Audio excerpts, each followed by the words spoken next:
तीर्थमतुलं तापत्रयाहं चित्रैर्पदैश्च गम्भीरैः वाक्यैर्मानैरखण्डितैः गुरुभावं व्यजयन्ती भातिश्री जयतीर्थवा अर्थिकल्पितकल्पोऽयं प्रत्यर्थिघटकेसरी व्यासतीर्थगुरुर्भूयात्सिद्धार्थसिद्धये कामधेनुर्यथा पूर्वं सर्वाभीष्टफलप्रदा तथा कलोपादिराजश्रीपादोऽभीष्टदस्सतां प्रणमत्कामधेनुं च भजत्पुरतरूपमं श्रीभागवतपादचिन्तामणिमुपास्महे पूज्याय राघवेन्द्राय सत्यधर्मरताय च भजतां कल्पवृक्षाय नमतां कामधेनवे वेदशास्त्रपुराणेषु सार्थकीकृतजीवनान् वन्दे श्रीताम्रप्रणयार्यान् शिष्यधीशोधकान् तदा सृष्टिस्थित्यप्ययेहानियतिष्टमो बन्धमोक्षाश्च यस्मात् अस्य श्रीब्रह्मरुद्रप्रभृतिसुरनरद्वेषशत्वात्मकस्य विष्णोर्व्यस्ताः समस्ताः सकलगुणनिधिः सर्वदोषव्यपेतः पूर्णानन्दो व्ययो यो गुरुरविपरमश्चिन्तयेतं महान्तं जन्माद्यस्य यतोऽन्वयादितरतश्चार्थेष्वभिज्ञस्वराट् तेने ब्रह्महृदाय आदिकवये मुह्यन्ति यं सूरयः तेजो वायुमृदां यथा धीमयो यत्र सर्गो वृषा धाम्ना स्वेन सदा निरस्तकुहकं सत्यं परं धीमहि धर्मप्रोज्झितकैतवोऽत्र परमो निर्मत्सराणां सतां वेद्यं वास्तवमत्र वस्तु शिवदं तावत्रयोन्मूलनं श्रीमद्भागवते महामृते किं वा परैरीश्वरः सद्यो हृद्यवनित्यते प्रकृतिभिः शुश्रूषुभिस्तत्क्षणात् निगमकल्पतरोर्गलितं फलं शुकमुखादृतद्रवसंयुतं पिबत भागवतं रसमालयं नभो रसिकाः भूताः यं प्रव्रजन्तमनुपेतमपेतकृत्यं द्वैपायनो विरहकातरहाद्भाव पुत्रेति तन्मयतया तरवोऽपि नेतुः तं सर्वभूतहृदयं मुनिमानतोऽस्मि यस्वानुभावमखिलश्रुतिसारमेकम् अध्यात्मदीपमतिथितीर्षताहं तमोऽन्धं संसारिणां करुणयाः पुराणगुह्यं तं व्याससूनुमुपयामि गुरुं मुनीनां नारायणं नमस्कृत्य नरं चैव नरोत्तमं देवीं सरस्वतीं व्यासं ततो जयमुदीरयेत् स्वस्तिस्तुसतां श्रीसन्मङ्गलानि भवन्तु वक्तुष्टश्रोतॄणां श्लोकैकश्रवणपठनमात्रेण निखिलकलिकृतकल्मषापमोदनपटरे धर्मादिखिलपुरुषार्थसाधनीभूते श्रीमन्महाभारते श्रीमद्भागवते अद्य कथाप्रारम्भे सति किञ्चित् पूर्वकथानुवादः। हरि ओम्।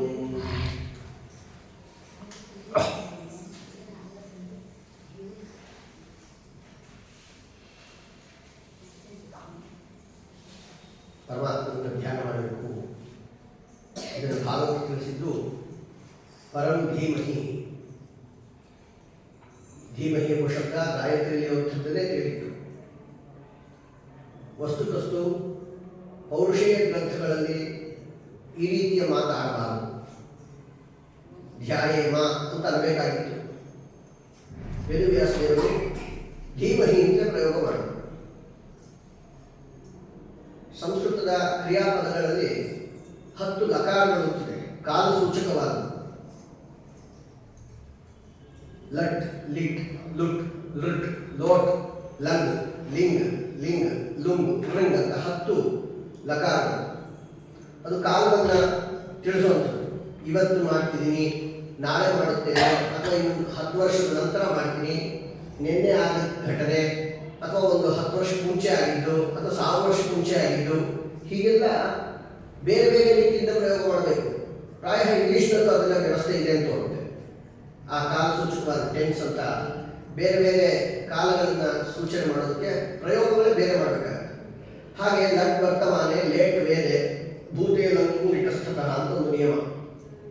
ಲಟ್ ಲಕಾರವನ್ನು ಪ್ರಯೋಗ ಮಾಡಿದ್ರೆ ವರ್ತಮಾನ ಕಾಲದ ವಿಚಾರ, ಅಂದರೆ ಈಗ ಏನು ಮಾಡ್ತೀವಿ, ನಾವು ಈಗ ಪ್ರವಚನವನ್ನು ಕೇಳುತ್ತಿದ್ದೇವೆ, ಅದು ಕೇಳುತ್ತಿದ್ದೇವೆ ಅನ್ನೋದು ಲಟ್ ಲಕಾರ. ಕೇಳಿದೆವು ಅಂತಂದ್ರೆ ಯಾವುದೋ ಹಿಂದೆ ಕೇಳಿದ್ದು ಅಂತ, ಕೇಳುತ್ತೇವೆ ಅಂತಂದ್ರೆ ಮುಂದೆ ಕೇಳ್ತೀವಿ ಅಂತ. ಕನ್ನಡದಲ್ಲಿ ಮೂರೇ ಮಾಡೋದಕ್ಕೆ ಸಾಧ್ಯ. ಈಗ 1000 ವರ್ಷದ ನಂತರ ಕೇಳುತ್ತೇವೆ ಅಂದರೆ ಅದು ಕೇಳುತ್ತೇವೆ ಅಂತ ಇಷ್ಟು ಹೇಳಬೇಕು. ಇದು ಸೂಕ್ಷ್ಮವಾದ ವ್ಯತ್ಯಾಸಗಳಿದ್ದಾವೆ. ಇದರಲ್ಲಿ ಲಟ್ ಲಿಟ್ ಮೊದಲಾದಂಥದ್ದೆಲ್ಲ ಬೇರೆ ಬೇರೆ ಕಾಲಸೂಚಕಗಳಾದರೆ ಲೇಟ್ ಅಂತ ಒಂದು ಲಕಾರ ಇದೆ, ಲೇಟ್ ಲಕಾರ ಅಂತ. ಅದು ಲೇಟ್ ವೇದಗಳಲ್ಲಿ ಮಾತ್ರ ಪ್ರಯೋಗಕ್ಕೆ ಯೋಗ್ಯವಾದದ್ದು ಆ ಲಕಾರ. ಹಾಗಾಗಿ ಧೀಮಹಿ ಅನ್ನುವಂಥದ್ದು ಅಂತಹ ಲೇಟ್ ಲಕಾರ. ಇಂಗ್ಲಿಷ್ ಲೇಟ್ ತಗೊಂಡ್ಬಿಡ್ಬೇಡ್ರಿ. ಆ ಲೇಟ್ ಅನ್ನುವಂತಹ ಲಕಾರವನ್ನು ವೇದಗಳಲ್ಲಿ ಮಾತ್ರ ಬಳಸಬೇಕು. ಲಟ್ ವರ್ತಮಾನೆ, ಲೇಟ್ ವೇದೆ ಅಂತ. ಈ ಲೇಟ್ ಲಕಾರದ ದೃಷ್ಟಾಂತ ಅಂತಂದ್ರೆ ಧೀಮಹಿ ಅನ್ನುವಂಥದ್ದು. ವೇದವ್ಯಾಸ ದೇವರು ಬೇಕಂತಲೇ ವೇದಗಳಲ್ಲಿ ಮಾತ್ರ ಪ್ರಯೋಗಕ್ಕೆ ಅರ್ಹವಾದಂತಹ ಧೀಮಹಿ ಶಬ್ದವನ್ನೇ ಇಲ್ಲಿ ತಂದಿಟ್ರು. ಯಾಕೆ ತಂದಿಟ್ರು? ಭಾಗವತ ಅನ್ನೋದು ವೇದ ತುಲ್ಯ ಅಂತ ತಿಳ್ಕೊಂಡ್ರೆ. ಭಾಗವತ ಪೌರುಷೇಯ ಗ್ರಂಥವಾದರೂ ಅಪೌರುಷೇಯವಾದಂತಹ ವೇದಕ್ಕೆ ಸಮಾನವಾದದ್ದು ಅನ್ನೋದನ್ನ ತಿಳಿಸ್ಕೊಡೋದಕ್ಕೋಸ್ಕರ ಧೀಮಹಿ ಅನ್ನೋ ಶಬ್ದವನ್ನ ವೇದವ್ಯಾಸರಿಟ್ಟರು. ಅದರೊಳಗೆ ಧೀಮಹಿಂತೆ ಯಾಕಿಟ್ರು ಅಂತಂದ್ರೆ ಧೀ ಅಂದ್ರೆ ಬುದ್ಧಿ ಅಂತ. ಬುದ್ಧಿಪೂರ್ವಕವಾದ ನಮನ. ನಮಸ್ಕಾರಗಳು 3 ಪ್ರಕಾರ ಇರುತ್ತೆ. ಕಾಯೇನ ವಾಚ ಮನಸ ಅಂತ ತ್ರಿಕರಣದ ನಮಸ್ಕಾರಗಳು. ದೇಹದಿಂದ ಮಾಡಿದ ನಮಸ್ಕಾರಕ್ಕಿಂತ ವಾಗ್ರೂಪವಾದ ನಮಸ್ಕಾರ ಶ್ರೇಷ್ಠ. ಯಾಕೆಂದ್ರೆ ದೇಹದಿಂದ ನಮಸ್ಕಾರ ಮಾಡಿದ್ರೆ ಕೆಲವೊಮ್ಮೆ ನಿಜವಾಗಿ ನಮಸ್ಕಾರ ಮಾಡಿರ್ತಾರೋ ಸಿಪ್ಪೆ ಜಾರಿ ಕಾಲು ಕೆಳಗೆ ಬಿದ್ದಿರ್ತಾರೋ ಅದು ಗೊತ್ತಾಗಲ್ಲ. ನಮಸ್ಕಾರನೇ ಮಾಡಿದ್ದಾರೆ ಅಂತ ಗೊತ್ತಾಗೋದು ಹೇಗೆ? ಕೆಳಗೆ ಬಿದ್ದಿದ್ದು ಗೊತ್ತಾಯ್ತು, ಅದು ನಮಸ್ಕಾರನೇ ಮಾಡ್ತಾ ಇದ್ದಾರೋ ಪಾಪ ಕಾಲು ಜಾರಿ ಬಿದ್ದಿದ್ರು ಅದು ಗೊತ್ತಾಗಲ್ಲ. ಆದ್ರಿಂದ ದೇಹದಿಂದ ಮಾಡುವ ನಮಸ್ಕಾರಕ್ಕಿಂತ ವಾಗ್ರೂಪವಾದ ನಮಸ್ಕಾರ, ಸ್ವಾಮಿ ಆಚಾರ್ಯ ನಮಸ್ಕಾರ, ಸ್ವಾಮಿಗಳ ನಮಸ್ಕಾರ, ಹೀಗೆ ನಮಸ್ಕಾರ ಅಂತ ಬಾಯಲ್ಲಿ ಹೇಳೋದಿದೆಯಲ್ಲ ಅದು ದೇಹದಿಂದ ಮಾಡುವ ನಮಸ್ಕಾರಕ್ಕಿಂತ ಇನ್ನೂ ಶ್ರೇಷ್ಠವಾದದ್ದು. ಅಷ್ಟನ್ನು ಹೇಳಬೇಕಾದ್ರೆ ಅವನು ಜ್ಞಾನ ಇರುತ್ತೆ ಅಂತ. ಅದಕ್ಕಿಂತ ಬುದ್ಧಿಪೂರ್ವಕವಾಗಿ ಮಾಡುವಂತಹ ನಮಸ್ಕಾರ ಇನ್ನೂ ಶ್ರೇಷ್ಠ ಅಂತ. ಬೌದ್ಧಿಕವಾಗಿ ಕೆಲವೊಮ್ಮೆ ಬಾಯಲ್ಲಿ ಹೇಳೋದೊಂದು ಅಭ್ಯಾಸ ಇರುತ್ತೆ. ನಮಗಿಂತ ನೀಚರೋ ಅಯೋಗ್ಯರೋ ಉತ್ತಮ ಸ್ಥಾನದಲ್ಲಿ ಇದ್ದಾಗಲೂ ಕೆಲವೊಮ್ಮೆ ನಮಸ್ಕಾರ ಅಂತ ಹೇಳಬೇಕಾಗುತ್ತೆ. ಅಲ್ಲೆಲ್ಲ ಅವನು ಬಾಯಲ್ಲಿ ಮಾತ್ರ ಹೇಳ್ತಾನೆ, ಮನಪೂರ್ವಕವಾದ ನಮಸ್ಕಾರ ಇರೋದಿಲ್ಲ. ಯಾರೋ ಆಫೀಸಲ್ಲಿ ಯಜಮಾನ, ಮ್ಯಾನೇಜರು ಎಲ್ಲರೂ ಇರ್ತಾರಪ್ಪ, ಅವರಿಗೆಲ್ಲ ನಮಸ್ಕಾರ ಮಾಡೋ ಕಾಲಕ್ಕೆ ಅಲ್ಲೇನು ಭಕ್ತಿಪೂರ್ವಕವಾದ ನಮಸ್ಕಾರ ಅಂತ ಇರೋದಿಲ್ಲ. ಸುಮ್ಮನೆ ನಮಸ್ಕಾರ ಅಂತ ಅಂದಿರ್ತಾನೆ ಯಜಮಾನ ಅಂತ, ಮೇಲಿನ ಹುದ್ದೆಯಲ್ಲಿ ಇದ್ದಾನೆ ಅಂತ. ಅಲ್ಲಿ ಕೇವಲ ವಾಚನಿಕ ನಮಸ್ಕಾರ. ಅದು ಬುದ್ಧಿಪೂರ್ವಕವಾದ ನಮಸ್ಕಾರ ಮಾಡ್ತಾನೆ ಅಂತಂದ್ರೆ ಅದು ಎಲ್ಲಕ್ಕಿಂತ ಶ್ರೇಷ್ಠ. ಅದನ್ನ ಧೀಮಹಿ ಆ ಶಬ್ದ ಇಟ್ಟು ಬುದ್ಧಿಪೂರ್ವಕವಾದ ನಮಸ್ಕಾರ ಸರ್ವೋತ್ಕೃಷ್ಟ. ಸರ್ವೋತ್ತಮನನ್ನು ನಮಸ್ಕಾರ ಮಾಡೋದಕ್ಕೆ ಸರ್ವೋತ್ಕೃಷ್ಟವಾದ ನಮಸ್ಕಾರವನ್ನೇ ಮಾಡಬೇಕು ಅನ್ನೋ ತತ್ವವನ್ನು ವೇದವ್ಯಾಸರು ತೋರಿಸ್ತಾ ಇದ್ದಾರೆ. ಆ ಭಗವಂತನನ್ನ ಧ್ಯಾನ ಮಾಡಬೇಕಂದ್ರೆ ಧ್ಯಾನ ಅನ್ನುವಂಥದ್ದು ಶಬ್ದನೇ ವಿಚಿತ್ರ. ಧ್ಯಾನ ನಿಶ್ಚಿತ ತತ್ವಸ್ಯ ಅಂತ. ಯಾರಿಗೆ ತತ್ವದ ನಿಶ್ಚಯ ಆಗಿರುತ್ತೆ ಅಂಥವ್ರು ಧ್ಯಾನ ಮಾಡಕ್ಕೆ ಬರುತ್ತೆ. ಏನೂ ಗೊತ್ತಿಲ್ಲದೆ ಶೂನ್ಯವನ್ನು ಧ್ಯಾನ ಮಾಡಿ, ಹೀಗೆಲ್ಲ ಅನೇಕ ಧ್ಯಾನ ಸೆಂಟರ್ಗಳು ಓಪನ್ ಮಾಡಿಕೊಂಡು ಲಕ್ಷಾಂತರ ರೂಪಾಯಿ ಫೀಸ್ ತಗೋತಾ ಇದ್ದಾರೆ. ಅಲ್ಲಿ ಶೂನ್ಯವನ್ನು ಧ್ಯಾನ ಮಾಡಿ. ಏನು ಶೂನ್ಯವನ್ನು ಧ್ಯಾನ ಮಾಡೋದು? ಯಾರ ಅನುಭವಕ್ಕೂ ಬಂದಿಲ್ಲ, ಹಾಗೆ ತಮ್ಮ ಅನುಭವಕ್ಕೆ ಬರದೇ ಇದ್ದದ್ದನ್ನೇ ಅಭ್ಯಾಸ ಮಾಡ್ಕೊಳ್ತಾ ಹೋಗ್ತಾರೆ. ಅದು ಎಂದಿಗೂ ಬರೋದು ಸಾಧ್ಯವೂ ಇಲ್ಲ. ಏನೋ ಒಂದು ಶೂನ್ಯ ಪದಾರ್ಥವನ್ನು ಧ್ಯಾನ ಮಾಡ್ರಿ ಅಂದರೆ ಅದು ಮನಸ್ಸಲ್ಲಿ ನಿಲ್ಕೋದಿಲ್ಲ. ನಿಮಗೆ ಧ್ಯಾನ ಹುಟ್ಟಬೇಕಾದ್ರೆ ತತ್ವದ ನಿಶ್ಚಯ ಆಗಿರಬೇಕು. ಯಾವ ತತ್ವದ ನಿಶ್ಚಯ ಆಗಿರೋದಿಲ್ಲ ಅದನ್ನು ಧ್ಯಾನ ಮಾಡೋದು ಬರೋದಿಲ್ಲ. ಧ್ಯಾನ ನಿಶ್ಚಿತ ತತ್ವಸ್ಯ. ಹಾಗಾಗಿ ಭಗವಂತನ ನಿರ್ಣಯ ನಮಗೆ ಆಗಿರ್ಬೇಕಲ್ಲ. ಪರಮಾತ್ಮನನ್ನ ಯಾರು ತಿಳ್ಕೋಬೇಕು? ನಾವೆಂದೂ ನೋಡಿಲ್ಲ. ಎಂಥ ವಿಚಿತ್ರ ಅಂದರೆ ದೇವರ ಬಗ್ಗೆ ಯಾರ್ಯಾರು ಮಾತಾಡ್ತಾರೋ ಅವ್ರು ಯಾರು ದೇವರನ್ನ ನೋಡಿಲ್ಲ. ದೇವರನ್ನ ಯಾರ್ಯಾರು ನೋಡಿದ್ದಾರೋ ಅವ್ರು ಯಾರು ಬಂದು ಮಾತಾಡೋದಿಲ್ಲ. ಅಂಥ ಒಂದು ವಿಲಕ್ಷಣ ವಸ್ತು ದೇವರು. ಯಾರು ದೇವರನ್ನ ಕಂಡಿದ್ದಾರೋ ನಮ್ಮೆಲ್ಲರೂ ಬಂದವರು ಮಾತಾಡೋದಿಲ್ಲ. ನಾವು ಯಾರೇ ಮಾತಾಡ್ತಾ ಇದ್ದೀವಿ, ನೀವು ನೋಡಿಲ್ಲ, ನಾವು ನೋಡಿಲ್ಲ. ದೇವರ ಬಗ್ಗೆ ಸಾಕಷ್ಟು ದಿನ ಗಂಟೆ ಪ್ರವಚನ ನಡೆದಿರುತ್ತೆ. ಇಂಥದ್ದು ಹೇಗೆ ಅಂತಂದ್ರೆ ಅದಕ್ಕೆಲ್ಲ ಶಾಸ್ತ್ರಗಳು ಹೇಳ್ತಾರೆ. ನಮಗೆ ವಸ್ತುವಿನ ಜ್ಞಾನ ಆಗಬೇಕಾದ್ರೆ ಲಕ್ಷಣದಿಂದ ಜ್ಞಾನ ಆಗುತ್ತೆ. ಒಂದು ಲಕ್ಷಣವನ್ನು ಕೇಳಿ ಆ ಲಕ್ಷಣಗಳನ್ನು ಯಾರು ಹೊಂದಿದ್ದಾರೋ ಅವರೇ ಇಂಥ ವ್ಯಕ್ತಿ ಅಂತ ಪರಿಚಯ ಮಾಡಿಕೊಡೋದು. ನಿತ್ಯ ಜೀವನದಲ್ಲಿ ಅನುಭವದಲ್ಲಿರುವಂತಹ ವಿಷಯ. ಯಾರೋ ನಮಗೆ ನಮ್ಮ ತಂದೆಯ ಸೋದರತೆ ಮಗ ಏರೋಡ್ರೋಮಿಂದ ಬರ್ತಾ ಇದ್ದಾನೆ, ಅವನನ್ನು ರಿಸೀವ್ ಮಾಡಬೇಕು ಅಂದರೆ ಅವನು ಹೇಗಿದ್ದಾನೆ ಅಂತ ನಮ್ಗೆ ಗೊತ್ತಿಲ್ಲ. ಕಾರ್ ತಗೊಂಡು ಹೋಗಿದ್ದೀವಿ, ಆ ವ್ಯಕ್ತಿ ಯಾರು ಅಂತ ಗೊತ್ತಿಲ್ಲ. ಏರೋಪ್ಲೇನಲ್ಲಿ ಬಂದವರೆಲ್ಲರೂ ನಮ್ಮ ತಂದೆಯ ಸೋದರತೆ ಮಕ್ಕಳಲ್ಲ. ಅದರೊಳಗೆ ಯಾವುದೋ ಒಬ್ಬ ವ್ಯಕ್ತಿ ನಮ್ಮ ಸಂಬಂಧಪಟ್ಟವರು ನಮ್ಮನೆ ಬರಬೇಕಾದವನು ಇದ್ದಾನೆ. ಅವನು ಹೇಗಿದ್ದಾನೆ ಅಂತ ಹೇಳ್ತಾನೆ ತಂದೆ. ನೋಡು, ನಮ್ಮ ಸೋದರತೆ ಮಗ ಹೀಗಿದ್ದಾನಪ್ಪ, ಇಂಥ ಲಕ್ಷಣೋಪೇತನಾಗಿದ್ದಾನೆ, ಇಷ್ಟು ಎತ್ತರ ಇದ್ದಾನೆ, ಇಷ್ಟು ಉದ್ದ ಇದ್ದಾನೆ, ಈ ಕಪ್ಪಿದ್ದಾನೆ ಅಥವಾ ಬೆಳಗಿದ್ದಾನೆ, ತಪ್ಪಿದ್ದಾನೆ, ಕನ್ನಡಕ ಹಾಕೋತಾನೆ, ಈ ಥರದ ಒಂದು ಡ್ರೆಸ್ ಹಾಕೊಂಡಿರ್ತಾನೆ, ಈ ಲಕ್ಷಣಗಳಿತ್ತು ಅಂದರೆ ಅವನೇ ನಮ್ಮ ಹುಡುಗ ಅಂತ ತಿಳ್ಕೊ ಅವನು ಕರ್ಕೊಂಬ ಅಂತ. ಈ ಲಕ್ಷಣಗಳನ್ನೆಲ್ಲ ತಿಳ್ಕೊಂಡಂಥ ವ್ಯಕ್ತಿ ಅಲ್ಲಿ ಹೋಗಿ ನೋಡ್ತಾ ಇರ್ತಾನೆ. ಸಾವಿರಾರು ಜನ ಓಡಾಡ್ತಾ ಇದ್ರು. ಅಪ್ಪ ಹೇಳಿದ ಎಲ್ಲ ಲಕ್ಷಣಗಳು ಯಾವನಲ್ಲಿ ಕೂಡುತ್ತೋ ಅವನೇ ನಮಗೆ ಬೇಕಾದಂತಹ ವ್ಯಕ್ತಿ. ಆ ಲಕ್ಷಣ ಭರಿತನಾದಂಥ ಒಬ್ಬ ವ್ಯಕ್ತಿ ಬಂದ ಕೂಡಲೇ ನೀನೇ ನಮ್ಮ ಅಪ್ಪನ ಸೋದರತೆ ಮಗ, ಅವನ ಹೆಸರು ಕೇಳ್ಬೇಕಾದ್ರೆ ಕರೆಕ್ಟ್ ಆಗಿದೆ ಅಂತ ಕರ್ಕೊಂಡು ಬಂದ್ಬಿಡ್ತಾನೆ. ಅಂದ್ರೆ ಪರಿಚಯ ಆಯ್ತಲ್ಲ. ಅಪರಿಚಿತ ವ್ಯಕ್ತಿಯನ್ನ ಪರಿಚಯ ಮಾಡಿಸಿದ್ಯಾವುದು? ಲಕ್ಷಣ ಜ್ಞಾನ. ಲಕ್ಷಣ ಜ್ಞಾನದಿಂದ ಪದಾರ್ಥವನ್ನ ಗುರುತಿಸೋದಕ್ಕೆ ಸಾಧ್ಯ ಆಯಿತು. ಪರಮಾತ್ಮನ ಬಗ್ಗೆನೂ ಹಾಗೆ. ಭಗವಂತ ಅಂದ್ರೆ ಯಾರು ಅಂದ್ರೆ ರಾಘವೇಂದ್ರ ಸ್ವಾಮಿಗಳಾಗಲಿ, ಟೀಕಾಕೃತ್ಪಾದರಾಗಲಿ, ವ್ಯಾಸರಾಜರಾಗಲಿ, ಯಾವ ರಘುತ್ವ ಸ್ವಾಮಿಗಳು, ಯಾವುದೇ ದೊಡ್ಡವರು ಕೂಡ ಇವನೇ ಭಗವಂತ ಅಂತ ನೀವು ತಂದು ಹಸುವನ್ನು ಪರಿಚಯ ಮಾಡಿಸುವಂತೆ ಕೊಂಬನ್ನು ಕಿವಿಯನ್ನು ಹಿಡ್ಕೊಂಡ್ಬಂದು ಹಸುವನ್ನು ಇದೇ ಹಸು ಅಂತ ಹೇಗೆ ಪರಿಚಯ ಮಾಡಿಸ್ತಾರೋ ಆ ರೀತಿ ಪರಿಚಯ ಮಾಡಿಸೋಕ್ಕೆ ಸಾಧ್ಯ ಇಲ್ಲ.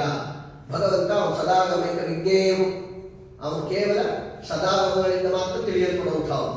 ಯಥೋ ವಾಚೋನಿ ಬರ್ತಂತೆ ಅಪ್ರಾಪ್ಯ ಮನಸಾ ಸಹ. ಭಗವಂತ ಈ ಭೌತಿಕವಾದ ಕಣ್ಣುಗಳಿಗೆ ಕಾಣುವಂಥ ವ್ಯಕ್ತಿಯೇ ಅಲ್ಲ. ಅವನನ್ನು ನೋಡಬೇಕಾದ್ರೆ ಬೇಕಾದ ಕಣ್ಣುಗಳೇ ಬೇರೆ. ಅದನ್ನೇ ಬೇಡಿದ್ದು ಹೊಸ ಕಣ್ಣು ಎನಗೆ ಹಚ್ಚಲಿಬೇಕು ಜಗದಂಬ ವಸುದೇವ ಸುತನ ಕಾಮುದಕ್ಕೆ. ಆ ಪರಮಾತ್ಮನನ್ನು ನೋಡೋದಕ್ಕೆ ಈ ಕಣ್ಣು ಬೇಡ, ಇದು ಹಳೆ ಕಣ್ಣು.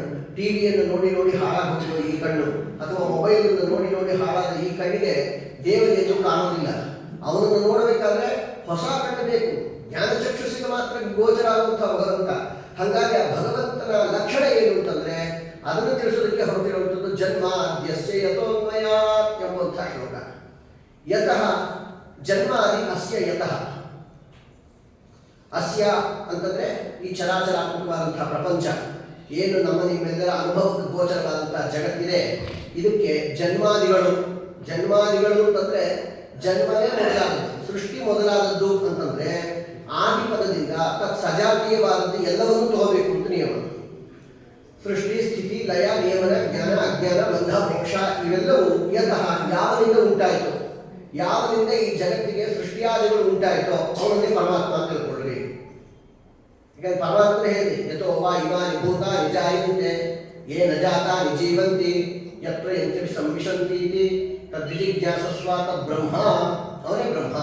ವೇದಗಳೆಲ್ಲ ಸಾಕಷ್ಟು ಭಗವತ್ ಲಕ್ಷಣಗಳನ್ನು ತಿಳಿಸ್ಕೊಟ್ಟಿದ್ದಾರೆ.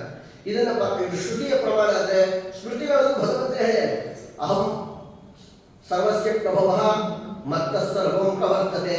ನಾನೇ ಎಲ್ಲದಕ್ಕೂ ಸೃಷ್ಟಿಕರ್ತ. ಮತ್ತ ಸರ್ವಂ ಪ್ರವರ್ತತೆ, ನನ್ನಿಂದ ಎಲ್ಲವೂ ಜಗತ್ತುಗಳು ಸೃಷ್ಟಿಯಾಗಿ ಹೋಗ್ತವೆ. ಸೃಷ್ಟಾ ಪಾತ ತಥೈವಾತ್ತ ನಿಖಿಲಸ್ಯೈಕ ಏವತು. ಈ ಸಕಲ ಜಗತ್ತಿನ ಸೃಷ್ಟ ಸೃಷ್ಟಿ ಮಾಡುವವನು, ಪಾತ ರಕ್ಷಣೆ ಮಾಡುವವನು, ತಥೈವ ಅತ್ತ. ಅತ್ತ ಅಂದ್ರೇನು? ತಿನ್ನುವವನು ಅಂತ ಅರ್ಥ. ಅದ ಭಕ್ಷಣೆ ಅಂತ ಧಾತು. ಅಷ್ಟನ್ನು ಭಕ್ಷಿಸುವವನು ತಥೈವ ಅತ್ತ. ನಿಖಿಲಸ್ಯೈಕ ಏವತು, ಸಕಲ ಜಗತ್ತನ್ನು ನಾನೊಬ್ಬನೇ ತಿಂತೀನಿ ಅಂತಂದೇವರು. ಯಾರೋ 8 ಜನ ಸೇರಿ ಒಟ್ಟಿಗೆ ಅದನ್ನು ಖಾಲಿ ಮಾಡೋಣ ಅಂತಿಲ್ಲ. ಸಕಲ ಬ್ರಹ್ಮಾಂಡವನ್ನು ನಾನು ಒಬ್ಬನೇ ಸ್ವೀಕಾರ ಮಾಡಿಬಿಡ್ತೀನಿ. ಹೀಗೆ ಭಗವಂತ ಏನು ಹೇಳ್ಕೊಂಡಿದ್ದಾನೆ ಅದನ್ನೇ ವೇದವ್ಯಾಸದೇವರು ಜನ್ಮಾದ್ಯಸ್ಯ ಯತಃ ಅನ್ನೋ ಶಬ್ದದಿಂದ ಬಹಳ ಶಾಸ್ತ್ರೀಯವಾದ ಕ್ರಮದಿಂದ ಆ ಶ್ಲೋಕದ ಶಬ್ದಗಳನ್ನು ವಿವರಣೆ ಮಾಡ್ತಾರೆ. ಒಂದು ಶ್ಲೋಕದ ಪೂರ್ತಿ ವಿವರಣೆಗಳನ್ನು ಹೇಳಬೇಕಂದ್ರೆ ಅತಿ ಕಡಿಮೆ ಅಂತಂದರೆ 1 ತಿಂಗಳು ಅಥವಾ 2 ತಿಂಗಳು ಟೈಮ್ ಬೇಕು. ಜನ್ಮಾದ್ಯಸ್ಯ ಯತಃ ಮಾತ್ರ ಪೂರ್ಣ ಪ್ರಮಾಣ ಸಾಮಾನ್ಯವಾಗಿ ವ್ಯಾಖ್ಯಾನಗತವಾದಂಥ ವಿಶೇಷಾಂಶಗಳನ್ನು ತಿಳಿಸ್ಬೇಕಂದ್ರೆ ನಮ್ಗೆ ಅಷ್ಟೆಲ್ಲ ಹೇಳುವ ಸಾಮರ್ಥ್ಯವೂ ಕಡಿಮೆ, ಹೇಳಿದ್ರೆ ಕೇಳುವ ಸಾಮರ್ಥ್ಯವೂ ಕಡಿಮೆ, ಕೇಳಿದ್ರೆ ಅರ್ಥ ಮಾಡ್ಕೊಳ್ಳೋ ಸಾಮರ್ಥ್ಯವೂ ಕಡಿಮೆ. ನಿಮ್ಮ ಬಗ್ಗೆ ಹೇಳಲ್ಲ, ನೀವೆಲ್ಲ ನಮಗಿಂತ ತುಂಬ ತಿಳಿದವರು, ಆದರೂ ಹೇಳೋ ಸಾಮರ್ಥ್ಯ ನಮಗೆ ಕಡಿಮೆ.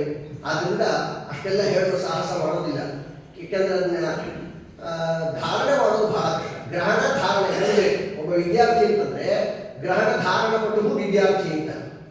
ಹೇಳಿದ್ದನ್ನು ಗ್ರಹಿಸುವ ಸಾಮರ್ಥ್ಯವೂ ಬೇಕು, ಗ್ರಹಿಸಿದ್ದನ್ನು ಧಾರಣ ಮಾಡೋ ಸಾಮರ್ಥ್ಯವೂ ಬೇಕು. ಧಾರಣ ಅಂದರೆ ಮನಸ್ಸನ್ನು ಉಳಿಸ್ಕೊಳ್ಳೋದು ಅಂತ. ಎರಡೂ ಕಠಿಣ. ಆದ್ದರಿಂದ ಹೆಚ್ಚಿನ ವಿವರಣೆಗಳಿಂದ ಅಲ್ಲಿ ಮಾಡ್ತಾ ಹೋಗೋದು ಕಷ್ಟವಾಗುತ್ತೆ. ಅಂತೂ ಭಗವಂತ ಅವನನ್ನು ಸಾಮಾನ್ಯವಾದ ಸ್ಥೂಲಾಕಾರದ ಅಶ್ಲೋಕದ ಅರ್ಥವನ್ನು ನಾವು ತಿಳ್ಕೊಳ್ಳೇಬೇಕು. ಅದು ಬಿಟ್ಟುಕೊಂಡು ಹೋಗೋಂಗೇ ಇಲ್ಲ. ಯಾಕಂದರೆ ಭಾಗವತದ ಆದ್ಯ ಬಗ್ಗೆ ಆದ್ದರಿಂದ ಅದರ ಬಗ್ಗೆ ತಿಳ್ಕೊಳ್ಬೇಕು. ಈ ಪ್ರಪಂಚಕ್ಕೆ ಜನ್ಮಾದಿಗಳು ಮನುಷ್ಯ ಕೇಳ್ತಾರೆ, ನಾವು ಯಾರಿಗೆ ನಮಸ್ಕಾರ ಮಾಡೋದು? ದೊಡ್ಡವರಿಗೆ. ದೊಡ್ಡವರು ಅಂದರೆ ಯಾರು? ನಮ್ಮಪ್ಪ. ನಮ್ಮಪ್ಪನ ದೊಡ್ಡವರು ಅವರಪ್ಪ, ಅವರಪ್ಪನ ದೊಡ್ಡವರು ಅವರಪ್ಪ. ಹೀಗೆ ಹೋಗ್ತಾ ಹೋಗ್ತಾ ಚತುರ್ಮುಖ ಬ್ರಹ್ಮದೇವರು ಎಲ್ಲರಿಗೂ ಅಪ್ಪ, ಅವರಿಗೂ ಅಪ್ಪ ನಮ್ಮ ಸ್ವಾಮಿ. ಅಸ್ಯ ಅಂತಂದ್ರೆ ಬ್ರಹ್ಮಾದಿ ಸಕಲ ಚೇತನ ವರ್ಗಕ್ಕೂ ಜನ್ಮಾದಿಗಳು ಯಾವನಿಂದ ಉಂಟಾಯಿತೋ ಅವನನ್ನೇ ಪರಮಾತ್ಮ ಅಂತ ತಿಳ್ಕೊಡ್ರಿ. ಇದನ್ನ ಜನ್ಮಾದ್ಯಶ್ಚೇತೋ ಅನ್ವಯ, ಇದೆಲ್ಲ ನಾವು ತರ್ಕದಿಂದ ಮಾತಾಡುವಂತಹ ಪ್ರವೃತ್ತಿ ಇರುತ್ತೆ. ನಾವು ಹೇಗೆ ಒಪ್ಬೋದು? ಪರಮಾತ್ಮ ಅಂತ ಒಬ್ಬ ಇದ್ದಾನೆ ಅಂತ ನಮಗೆ ಗೊತ್ತಾಗೋದು ಹೇಗೆ? ನಾವು ಕಂಡಿಲ್ಲ, ಕಂಡವರು ಯಾರು ನಮಗೆ ಹೇಳೋದಿಲ್ಲ. ಅಂದಮೇಲೆ ಭಗವಂತನ ಅಸ್ತಿತ್ವದ ಬಗ್ಗೆ ನಮಗೆ ಸಂದೇಹ ಬರುತ್ತೆ ಅಂತಂದ್ರೆ ಇದು ಅನ್ವಯ ವ್ಯಾಪ್ತಿಯಿಂದ ತಿಳ್ಕೊಳ್ರಿ. ಒಂದು ವಸ್ತು ನಿರ್ಮಾಣ ಆಗಿದೆ ಅಂದ್ರೆ ಅದಕ್ಕೆ ನಿರ್ಮಾಪಕ ಒಬ್ಬ ಇರಲೇಬೇಕಲ್ವಾ?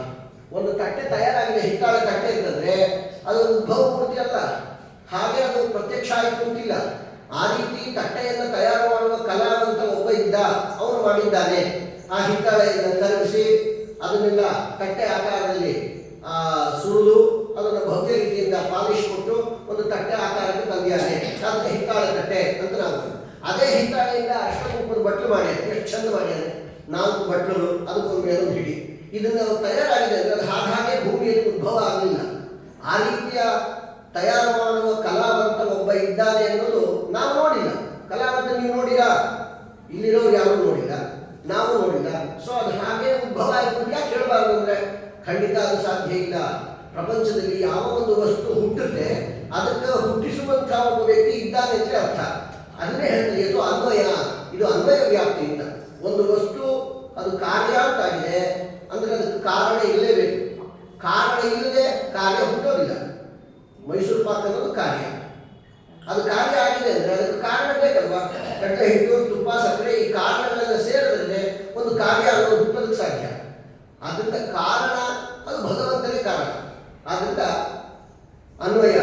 ಇತರತಶ್ಚ, ಇತರತಶ್ಚ ಅಂದರೆ ವ್ಯಾಪ್ತಿ. ನಾವು ವ್ಯತಿರೇಕ ವ್ಯಾಪ್ತಿ ಅಂತ ಹೇಳ್ತೇವೆ. ಅನ್ವಯ ವ್ಯಾಪ್ತಿ, ವ್ಯತಿರೇಕ ವ್ಯಾಪ್ತಿ. ವ್ಯಾಪ್ತಿಗಳು 2 ಪ್ರಕಾರ. ಮಾರ್ಕೆಟಲ್ಲಿ ಮಾವಿನ ಹಣ್ಣು ಬಂದಿದೆ, ತಗೊಂಡು ಬಾ ಅಂತ ಅಪ್ಪ ಹೇಳ್ತಾರೆ. ಮಗ ಹೋದ, ಅರ್ಧ ಗಂಟೆ ಆಯಿತು, ಬಂದ, ಇಲ್ಲವೇ ಇಲ್ಲ, ಏನು ಸಿಗಲಿಲ್ಲ ಅಂತ.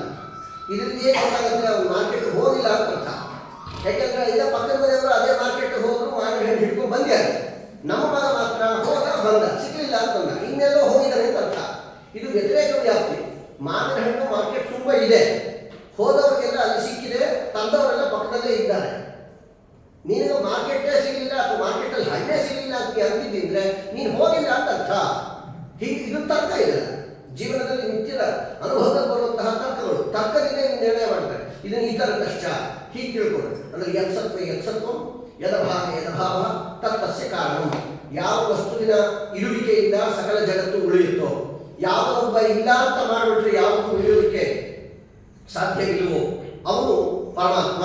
ಹೀಗೊಂದು ಲಕ್ಷಣವನ್ನು ಇದೆ. ಯಥೋ ಅನ್ವಯ ಇತರತಶ್ಚ. ಈ ರೀತಿಯಾಗಿ ಭಗವಂತನನ್ನ ತಿಳ್ಕೊಂಡ್ರಿ.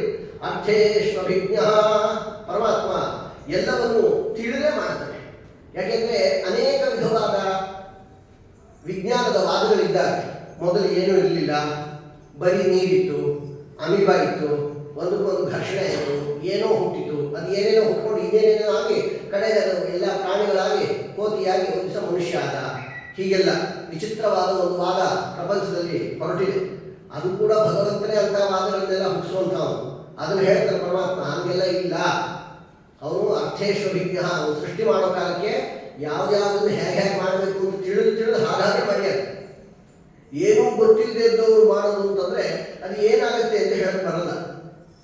ಅವ್ರು ಏನೋ ಒಂದು ಮಾಡಿರ್ತಾರೆ, ಟಿ ವಿಲಿ ಹೊಸ ಹೊಸ ರುಚಿ ತೋರಿಸಿರ್ತಾರೆ, ಅದನ್ನು ನೋಡಿ ಮಾಡೋದಕ್ಕೆ ಹೋಗಿರ್ತಾರೆ. ಅದು ಕರೆಕ್ಟಾಗಿ ಬರುತ್ತೆ ಅಂತ ಗ್ಯಾರಂಟಿ ಇಲ್ಲ. ಬಂದ ಮೇಲೆ ಅದಕ್ಕೊಂದು ಹೆಸರಿಡ್ತಾರೆ, ಇಂಥ ಪದಾರ್ಥ ಮಾಡಿದ್ದೀನಿ ಅಂತ. ಅದೇನೇ ಎದ್ದೋ ತಗೋ ಬಂತು ಅಂತಂದರೆ ಅದೇನೋ ಒಂದು ಹಲ್ವಾ ಅಂತ ಹೆಸರಿಡೋದು, ಏನೋ ಒಂದು ಮಾಡೋದು ಅಷ್ಟೇ. ಅದು ಇದೇ ಪದಾರ್ಥವನ್ನು ಹೀಗೆ ಮಾಡ್ತೀವಿ ಅಂತಂದರೆ ಅದರ ಬಗ್ಗೆ ಚೆನ್ನಾಗಿ ಪರಿಚಯ ಇರಬೇಕು ಅಂತ ಅರ್ಥ. ಅದರ ಬಗ್ಗೆ ಸರಿಯಾದ ಮಾಹಿತಿ ಇರಲಿಲ್ಲ ಅಂದರೆ ಅವ್ರಿಗೆ ಆ ವಸ್ತು ಮಾಡೋದಕ್ಕೆ ಬರೋದಿಲ್ಲ. ನಾವು ಸಾಮಾನ್ಯ ಯಾವುದೊಂದು ಅಡುಗೆ ಕರೆದ್ವಿ ಅಂದರೆ ಅವ್ರಿಗೆ ಇಂಥ ಪದಾರ್ಥ ಮಾಡಬೇಕು ಅಂತ ಹೇಳ್ತೀವಿ. ಆ ಪದಾರ್ಥ ಮಾಡೋದಕ್ಕೆ ಏನೇನು ಬೇಕು, ಎಷ್ಟೆಷ್ಟು ಬೇಕು ಅವನೇ ಲಿಸ್ಟ್ ಕೊಡ್ತಾನೆ. ಅದು ಲಿಸ್ಟ್ ಕೊಡೋದ್ರೊಳಗೆ ಗೊತ್ತಾಗುತ್ತೆ ಅವ್ನಿಗೆ ಏನು ಮಾಡೋದಕ್ಕೆ ಬರುತ್ತಾ ಬರಲ್ಲ ಅಂತ.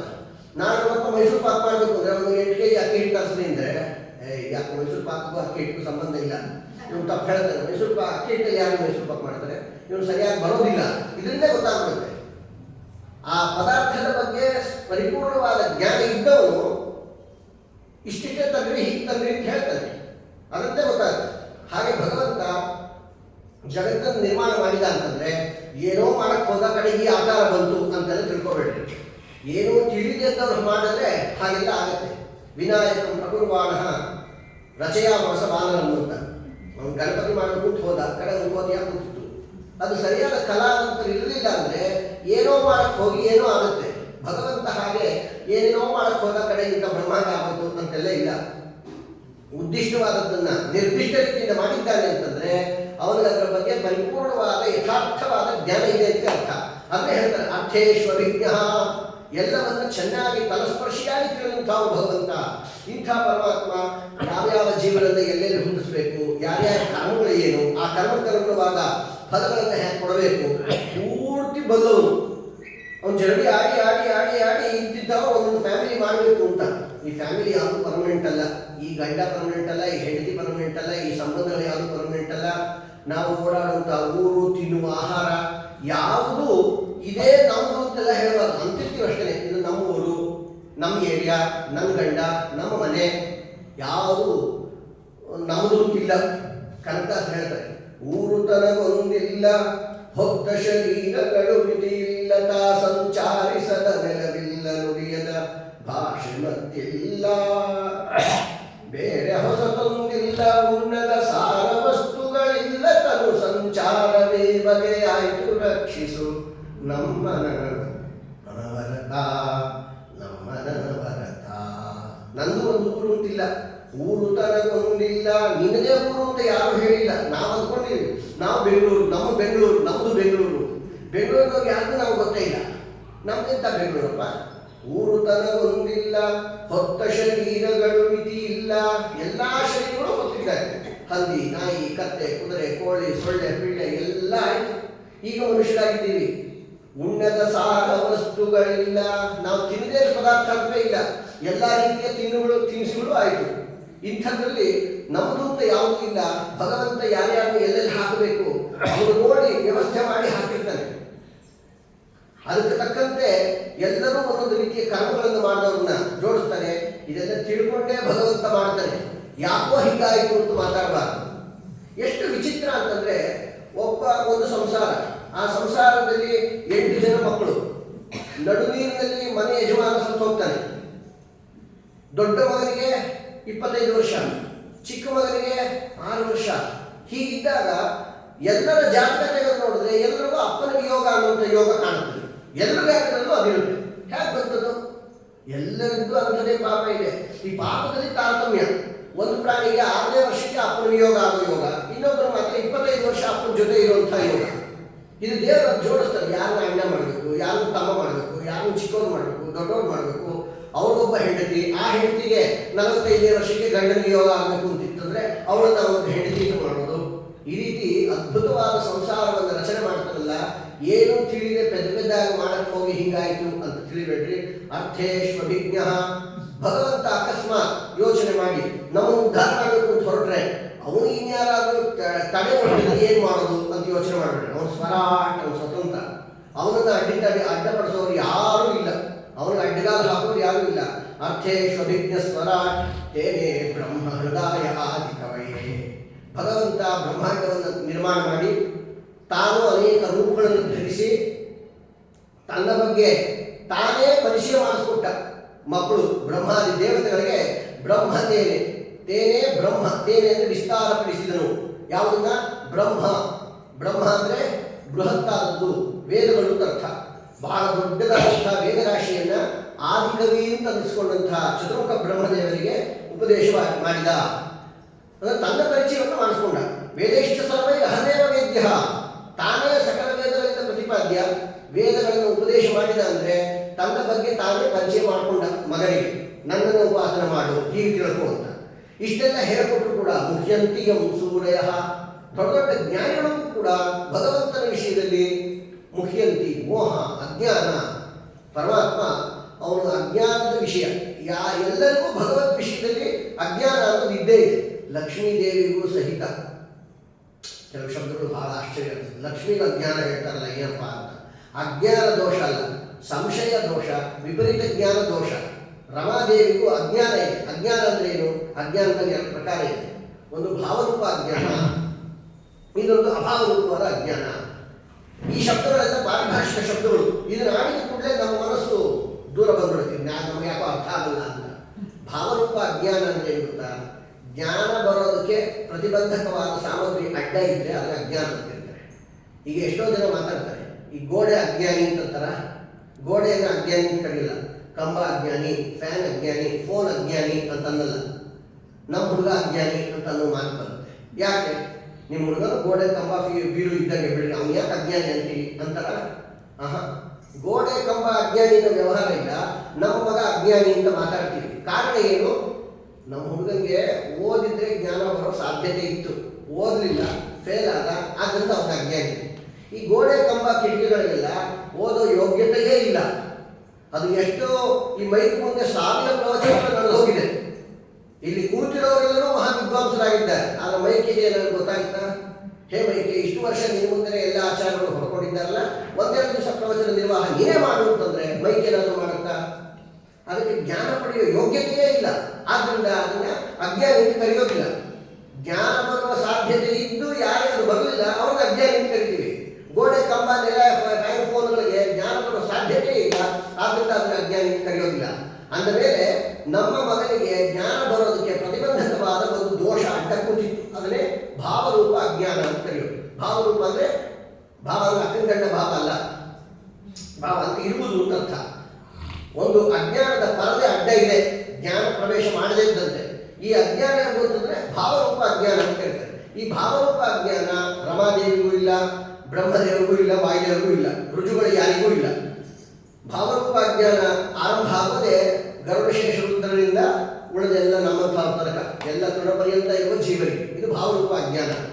ಇನ್ನೊಂದು ಅಭಾವರೂಪವಾದ ಅಜ್ಞಾನ ಅಂದ್ರೆ ಅದು ಇಲ್ಲವೇ ಇಲ್ಲ, ಆ ವಸ್ತುವಿನ ಪರಿಜ್ಞಾನವೇ ಇಲ್ಲ. ಪರಮಾತ್ಮನ ವಿಷಯಕವಾದ ಜ್ಞಾನ ಸಾಕಲ್ಯೇನ ರಮಾದೇವಿಗೂ ಇಲ್ಲ.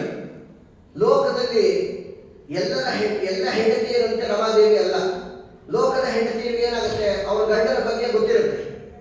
ಆದ್ದರಿಂದ ಏನಾದ್ರು ಮನುಷ್ಯ ಭಾಳ ಕೂಗಾಡ್ತಿದ್ದ ಅಂದ್ರೆ ಅವ್ರ ಹೆಂಡತಿನ ಕರ್ಕೊಂಡು ಸಾಕು ಕೂಡ್ರಿ, ನಿಮ್ದೆಲ್ಲ ಗೊತ್ತಿದೆ ಅಂತ ಎಲ್ಲ ಗೊತ್ತಾಗ್ಬಿಟ್ಟಿರುತ್ತೆ ಅವ್ರಿಗೆ.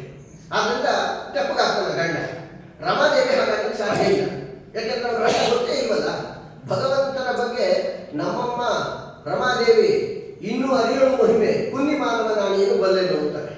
ರಮಾದೇವಿ ಅನಾದಿ ಕಾಲದಿಂದ ಅನಂತ ಕಾಲದ ಪರ್ಯಂತರ ಎಣಿಸ್ತಾ ಹೋದರೂ ಕೂಡ ಭಗವಂತನ ಗುಣಗಳ ಅಂತ್ಯವನ್ನು ಕಂಡೇ ಇಲ್ಲ.